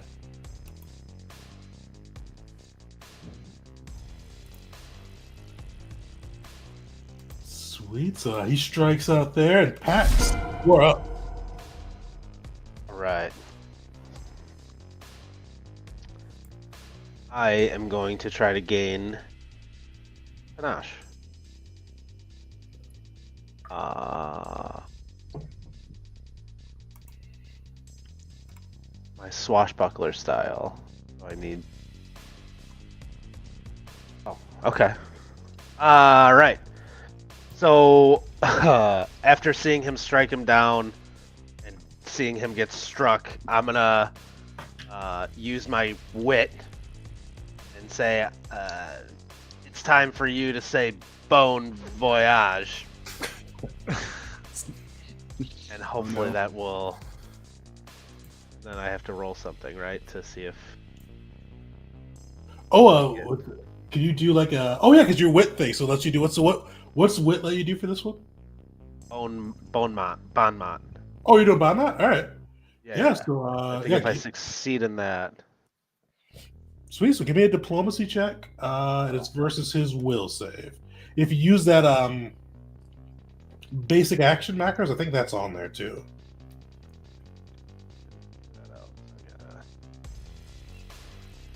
Maybe.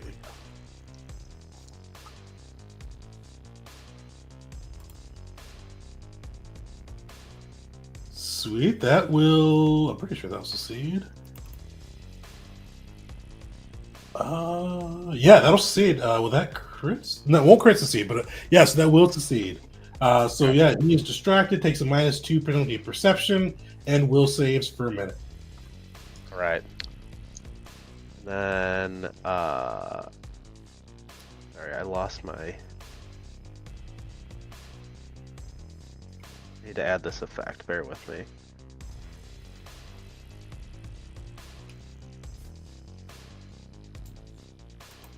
Okay, there we go. All right. And now I'm just going to attempt to do a confident finisher. So, Oh, is Pax on the initiative tracker twice? Is it? Oh, yes, weird. all right. There we go. Hey. That'll hit.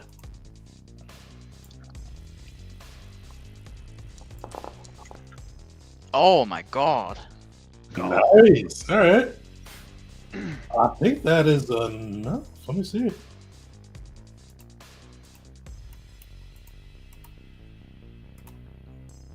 Yep. Finish the skeletal Let's champion. go.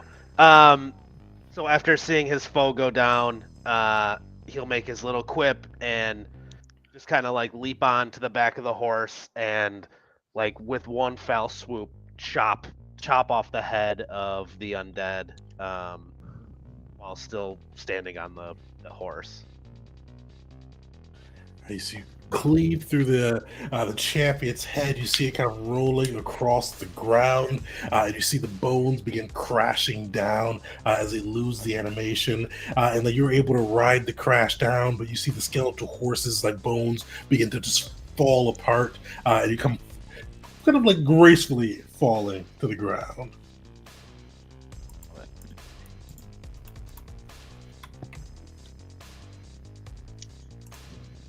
Perfect. All right. That's all 3 of your actions, right? Yes. Sweet. Roll us. Alright, I will start by tuning my loot, doing a few throwing exercises, and I'll use a free action to cast Lingering Composition. So I need to make a perform check with a DC of 15. Solid. Yes! Oh, it's a crit! Nice. Alright, Yeah. so I'll just cast that. Then I will use my first action with to cast Courageous Anthem with Lingering Composition. So I'll start strumming, start yelling out, "We got the big one! Let's keep going until they're all gone!" And I will give everyone Courageous Anthem, which gives you a +1 status bonus to your attack rolls, damage rolls, and saves against fear. You guys and will all since- drag that over to your token and it'll apply it automatically. And since I crit succeeded on Lingering Composition, that will last 4 rounds. Nice. Then I will use... oops, sorry, I did that again. As my last 2 actions, I will cast Hymn of Healing on Rodan. Sweet. So he gains Fast Healing 2, so you'll regenerate 2 health on the start of your turn. Ooh. And right now you gain 2 temporary hit points.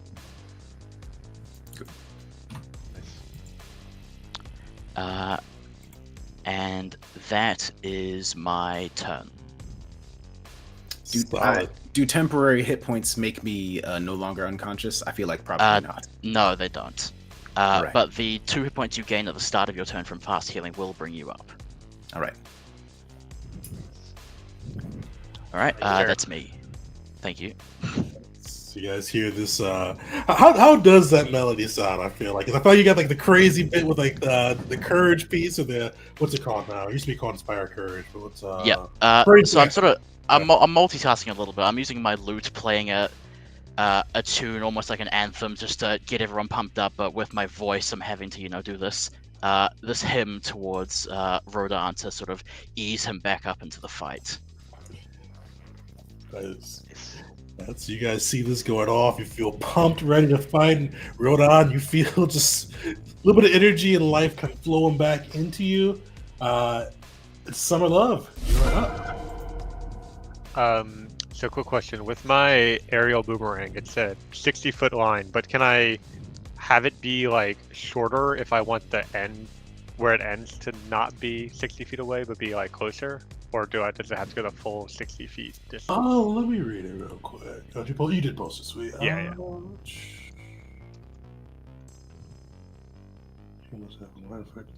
60 feet of it. I think it does have to be unfortunate at the end of it. Gotcha.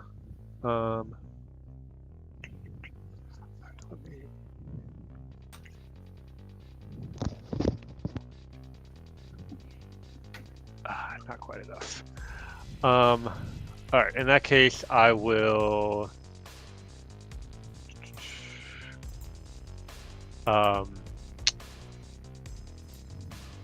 Actually, let's all right, do a elemental blast and spend 2 actions to add a con bonus to it.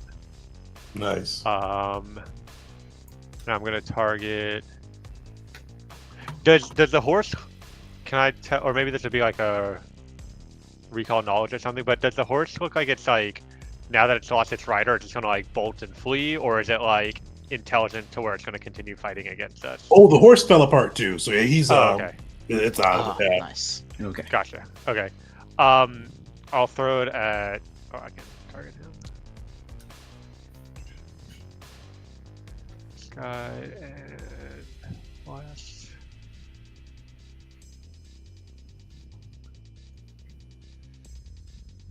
Nice. That'll hit.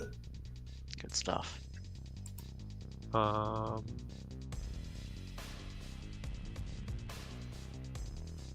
Let's see. Doesn't look like it's turning off the Courageous Anthem by default. I'm trying to make sure there's a reason for that, or if I should It's on apply there. it. You got the +1. Oh, it's like crossed out in the little pop-up. Well, we'll see if it That's weird. adds it. It should be a d6 + 5. Oh, because for the damage roll, Yeah. because they're both status bonuses, I believe. The con bonus. con? Okay. Yeah, I think so. Solid. Finish him. Yeah. So these dandelions all float over, and I think I had it set to slashing damage this time, but they alight all around this skeleton, and suddenly there's just like swirling wind, and the bones collapse into a pile. All right, so that was 2 actions. I'm going to stride. Let's go out here. And that's my turn.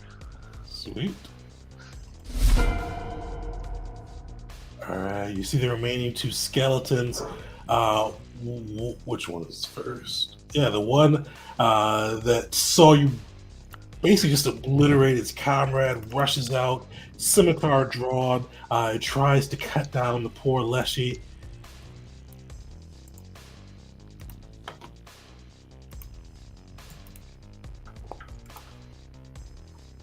First hit. So you see him kind of cleave through, kind of cutting a line across you. He lashes out with his claws on the second one, trying to just rip out the dandelions across you. But fortunately, you prove too fast and are able to easily dodge that last blow. Though you do have some blood. I don't know if they bleed. Do you have blood or what trail? Yeah. Some sap. Some sap. Drips out. And that is his turn. Other guy, yeah, he's just pulling out his bow. What else can he do? Anything cool? He can't do anything else really crazy. So he pulls out his bow, and he is going to. He's going to pick on you, Bax. He saw you behead their boss. He pulls out that bow and just leashes 3 times.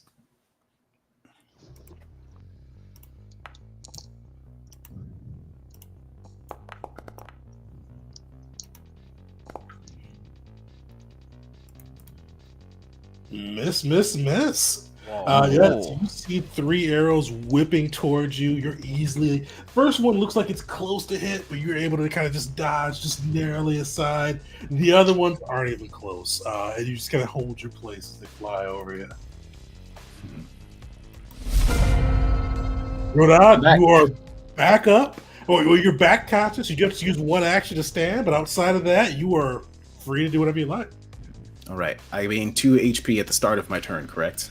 Yep. Yep. All right. And you would also get the effects of Inspire Courage, or sorry, Right. what it's called now. I think you said something about dragging it somewhere for an effect to take place. Did I mishear that? Oh yeah, so I'll find it and throw it on for you. Yeah, Okay. I think we can drag it over with. There you go. All right. Well, Rodin is going to get up using the first action, and then I am going to do what I was planning to do last time. I'm targeting the skeleton that's firing the arrows. All right.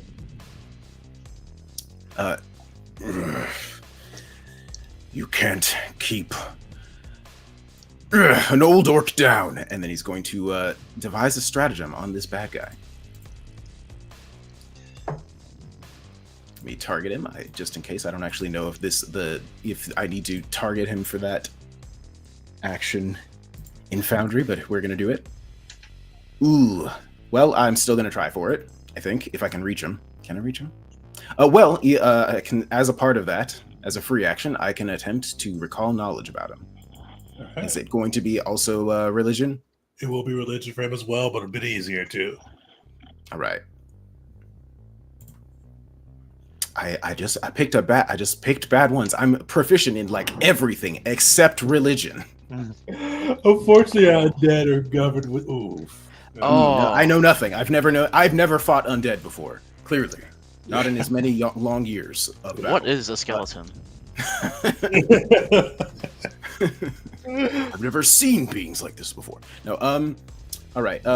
Well, still, I don't know what its AC is. So I'm still going to try to hit it.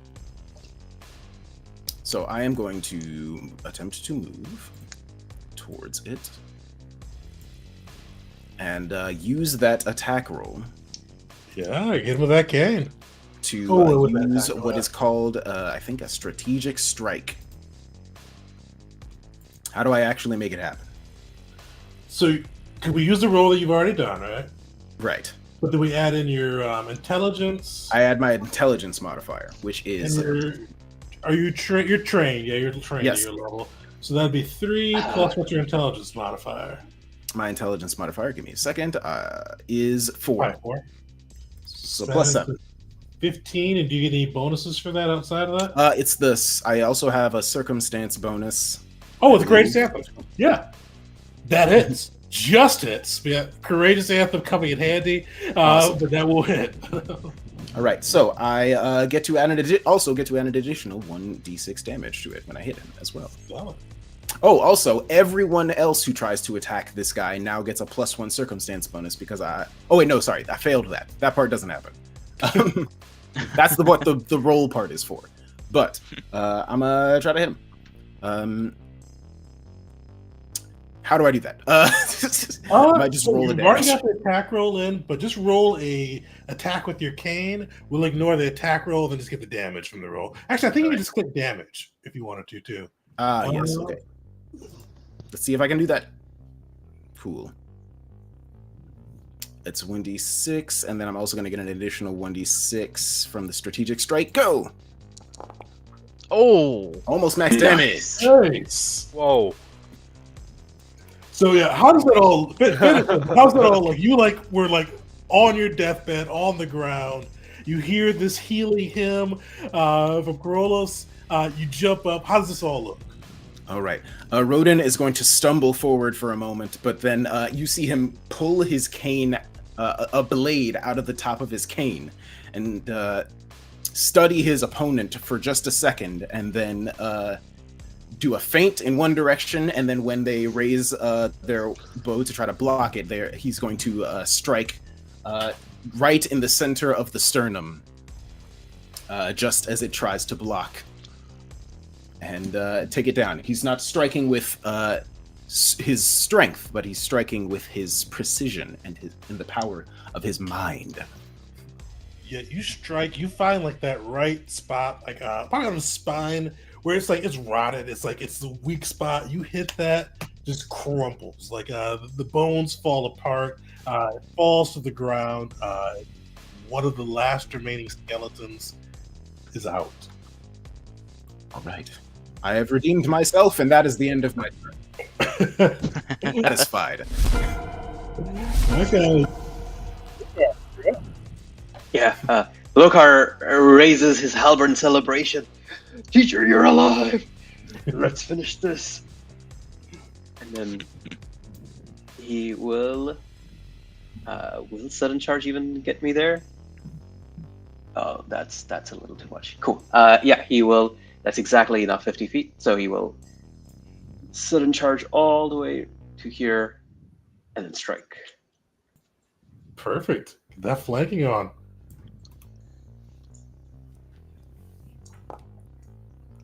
Oh, Oh, that's rough. I'm going to use a hero point if I have one.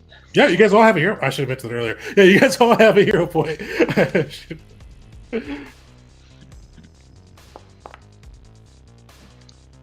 I'll take it. nice. Thanks to Off Guard and Courageous Anthem, everything. One of the things I love too with, and if anybody is watching this too that plays Pathfinder, get the mods matter, or what's it called? Modifiers matter. There's a mod that shows you each thing that contributes to the hit, which I think is pretty cool. But yeah, take him down.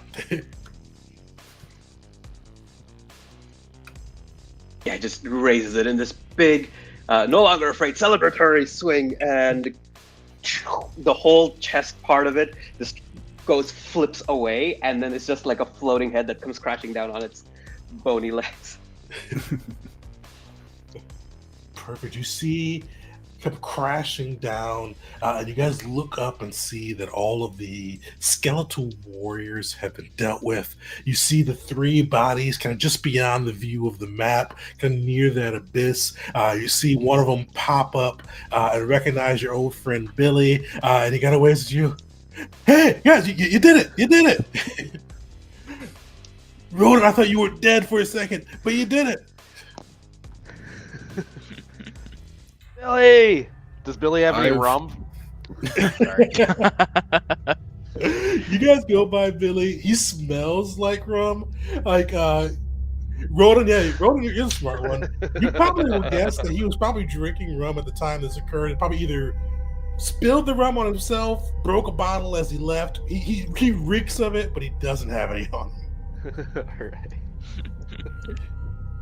Incredible. And everyone else is here, right, as well? Yeah, so so this you guys and the two others outside of Billy are there as well. You see one of them is the captain, who's just kind of this old gnarled gnome seafarer. You see he's got kind of a little patch on his eye. He is unconscious but alive and as good of health as he can be in this situation. And you see another deckhand as well, just kind of a human, burly looking guy that really didn't say too much to you guys throughout the voyage. But all three of them, including Billy, look to be in good health. What do you guys do kind of right after? You guys see Billy is up. You've taken care of these skeletal foes. What's next? I'll quickly sustain the last 3 rounds of Hymn of Healing, so Rodan, you get 6 more hit points. Nice. Hey, that brings me up to a total of 8. And unfortunately, your temporary hit points go away. That's fine. You play a good war hymn. Thank you. I try. Alright, I'll sort of look to the captain. Oh, is he conscious? He's knocked out right now. Okay. We could definitely try to see if we could rouse him though. Yeah, I guess go over and rouse the 3 that we found. You see that Billy's up. He's chattering away. he's Billy's like a talker. So he's just talking about everything right now. He's like, oh well, the ship went down. I had like a lot of cool stuff on there. Just talk about everything. Like you guys are in literally a hellscape right now. But he is still talking about the rum he lost. What is he gonna do now for a job? Just anything and everything in between. The captain does eventually wake up. You see the gnome kind of look around, kind of slowly dawn on himself where he is, and you just hear a low fuck as he kind of comes through and he goes, "We got a way off this mess." Not yet. Yeah, possibly, as he said. We'll figure it out. We have the remains of a ship, and you have some able hands over here. Can we make something happen? You see him kind of look through, look at you guys, look at the burly human. He gives a nod to him, looks at Billy. You kind of see doesn't quite give a nod. He kind of just like he's holding back like a scowl there. He goes, "Gotta make do with what you got." And as he says that, everybody give me a reflex save. Uh-oh. Dear. Uh-oh. I don't like that. Nope. Is this a spell or magical effect? Definitely a magical effect. All right, I'm gonna use my Leshy superstition reaction. As they're talking, I maybe find a little coin on the ground. I'm like, "Oh, this is a lucky coin. And this lucky coin gives me a +1 to this save." Wait, do both of you have some sort of superstition? Yes. A superstitious bunch. All right. Sorry, you Oh, said it look was at an agility reflex save? Reflex save, yeah. Right. Solid. Is that everybody? I haven't rolled mine yet. There it goes.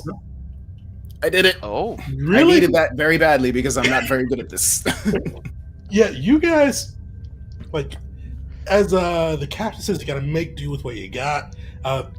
First you hear a rumble, and then you see this bolt of golden violet energy just burst out of the crevice, kind of that huge crater in the earth beyond you for the abyss. You see that burst out. You see the ground start to shake.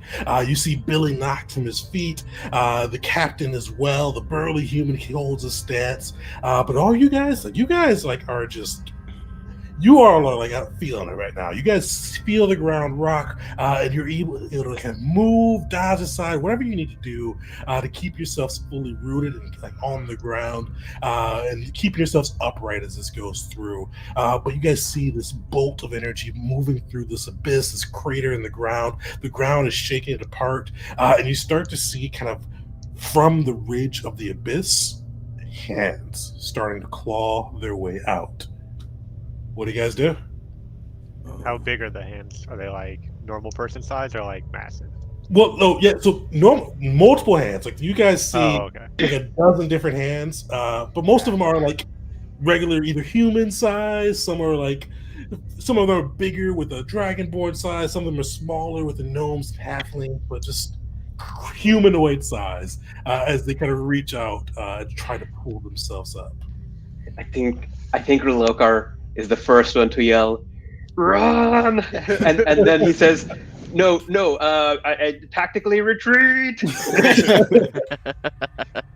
Rodin throws him a thumbs up after the tactical retreat. Pax will run over and help Billy up and take off like a bat out of hell. Sweet. Everybody give me an athletics check as you guys are just booking it out of Dodge. Oh, here we go. Oh no. I believe. Sweet. So Lokar, Korolos, Rodin, you guys are good. Right. The other ones, you guys are at the top of the pack. Pack's even dragging Billy, who's still talking as you guys are running right now, asking random questions. You'd have no idea how that's solved. What's that? What are they doing? What do they want? You have no clue. You should know you have no clue, but he's still asking. Really? But you're able to keep him moving. You guys are running through. Captain is good. The other guy is good. Summer, as well as. Oh no, Pax, you're not good. Sorry, Pax, you are. Who did I miss then? So Lokar, Korolos, and Rodon. You're good. You guys are good. Pax, unfortunately, Billy's just chattering has slowed you down. He is asking you all these questions. And well, Summer, I don't know if Summer, you're trying to help the captain or the other human, and just kind of getting slowed down by these guys. But you guys can feel like this, not their breath, but just like this presence of these skeletal warriors hot on your heels. Some of them loose their bows and shoot some arrows at you guys as you're running. And you guys are each going to take a d6 of damage. You want us to roll that? Or? Oh, I wrote it. There you go. Okay. So 5 damage to the both of you guys. Are you both still up? Yes. Yeah. Perfect. You guys are hauling through. You all see these, and as you all kind of the three in the front look back and see Summer and Pax, you all see like this horde of skeletal warriors. In the very far back, you see this one that is just almost glowing with this golden violet hue, almost directing them, and you can feel his voice in the back of your head. As you are going through, you see Pax and Summer take an arrow but keep moving. But as this creature begins to speak, and you don't hear anything. Like, the thing is, like, it's dead silence outside of the sound of your own breath, the sound of you running, the sound of the skeleton's bones clanking behind you. But you hear goes, "I am the master of these lands. None shall leave without my permission." Everybody make a will save. Oh, he's bless you superstition again. Perfect.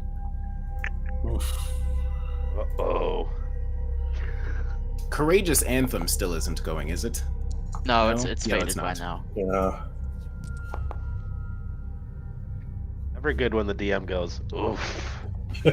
Well, Yeah. bad start to this one. So, Rodan, it's summer this time. So, Rodan, you were just like, you've probably been through this shit before. You know to keep running when the skeletons are chasing you, know to keep out the voice in your head. You're doing fine. Summer, you keep out the voice in your head. But these guys, Corolos, Pax, and Lokar, you feel this voice in your head. You see this glowing figure behind you. You see this horde of undead chasing you, and you feel like this primal dread, and you're almost fighting your body to keep yourself moving. Like your brain is like just stabbing at you, trying to say stop, stop, stop.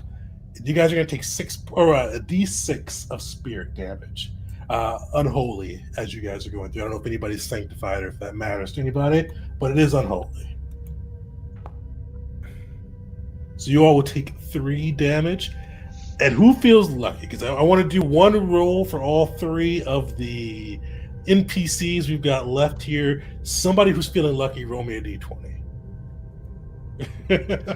Look, I believe in you. Oh! Right. 0 point. Right. If you'd like, if you got your hero point left, you could use it for that. Oh, yeah, we could have used I'll use a hero point to reroll that. Yeah, 3 out of 3. No! Oh, it's worse! It's worse! So somebody else, Billy, no! Somebody else roll me 3d6.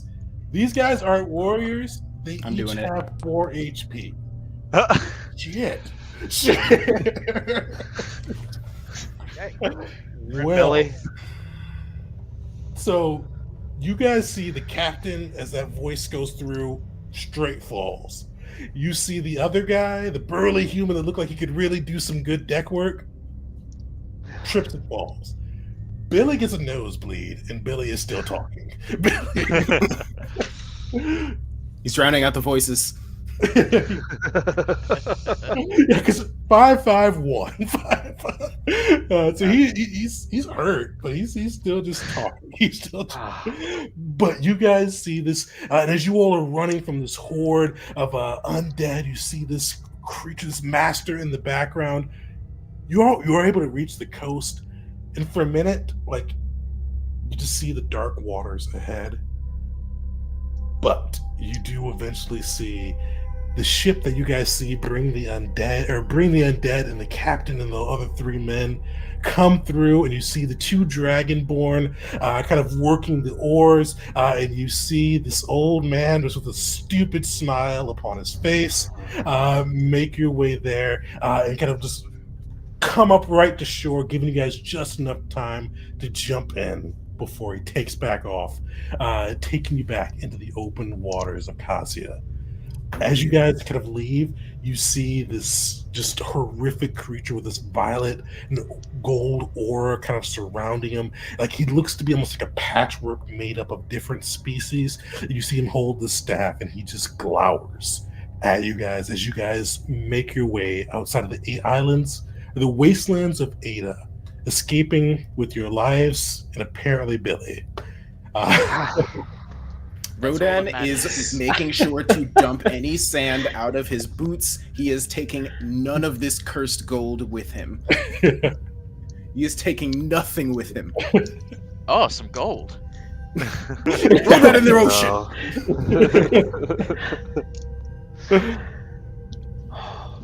But with that, you guys are able to escape, and that's the adventure. That's the haunting of Ada. Woo! Made it. Yeah, you guys did really well for the fights. I mean, I was worried when you went down the attack of opportunity, but you popped back up and killed somebody. You guys this was for anybody that wants the math. It was a low fight for the first one for encounter difficulty, and then a moderate. But you guys smashed through them. Awesome. Man, that was amazing. Nice. Yeah, that was a good one. We did it, y'all. Lokar is still surprised that Pax did, at least to as much as he knows, Pax did not steal any of the gold. Did No, anybody take any gold with him, I should say? Yeah, being a deckhand and kind of knowing about that place, he would have known like this is cursed. This is a cursed area, so he wouldn't have. Yeah. That's how they get you. The sand has gold in it, so it's in your Right. shoe. Summerlove's probably still hanging on to that coin they found earlier. My favorite was when Rodan was like, every creature has a weakness, and then got fucking bopped in the head, bopped and down, dude. Like, your weakness is. I'm not as anyone- fast as I used to be. Would anyone actually have lived that attack? My god. 29, though, that was a 29. bad crit. Because the skeleton champion, like, he doesn't have a ton of HP, but he hits hard, especially the lance. So it's one of those rough ones. Yeah. Because the lance has deadly. That's what it is, deadly on it, too. So when it crits, it gets an extra dice. So yeah, it's just a rough one. Certainly felt deadly. Just Well- another battle scar. Got another scar, but you survived. You got to kill somebody with a cane, too. So, I mean, I redeemed good myself. day for Oda. Yeah. Nice. Perfect. So yeah, thanks everybody for tuning in. This is a little one shot in my homebrew world of Kazuya. More to come with that, hopefully next year too. Last thing I'll say too, we had a vote for our game of the month for December. We had to skip November between being sick and then holidays. I just did not have time to read a new book. But we are going to be getting into Dragonbane by Free League. There's more to come on that. So I have not had a chance to crack it open yet. But hopefully this weekend I'll get a chance to dive in and get the first impressions up. So stay tuned for that. I'm not sure when the actual play for that will be because holidays, but sometime in December, keep an eye out for that with the Dragonbane action play. Thanks everybody for hanging out, and next time, everybody. No, thank you.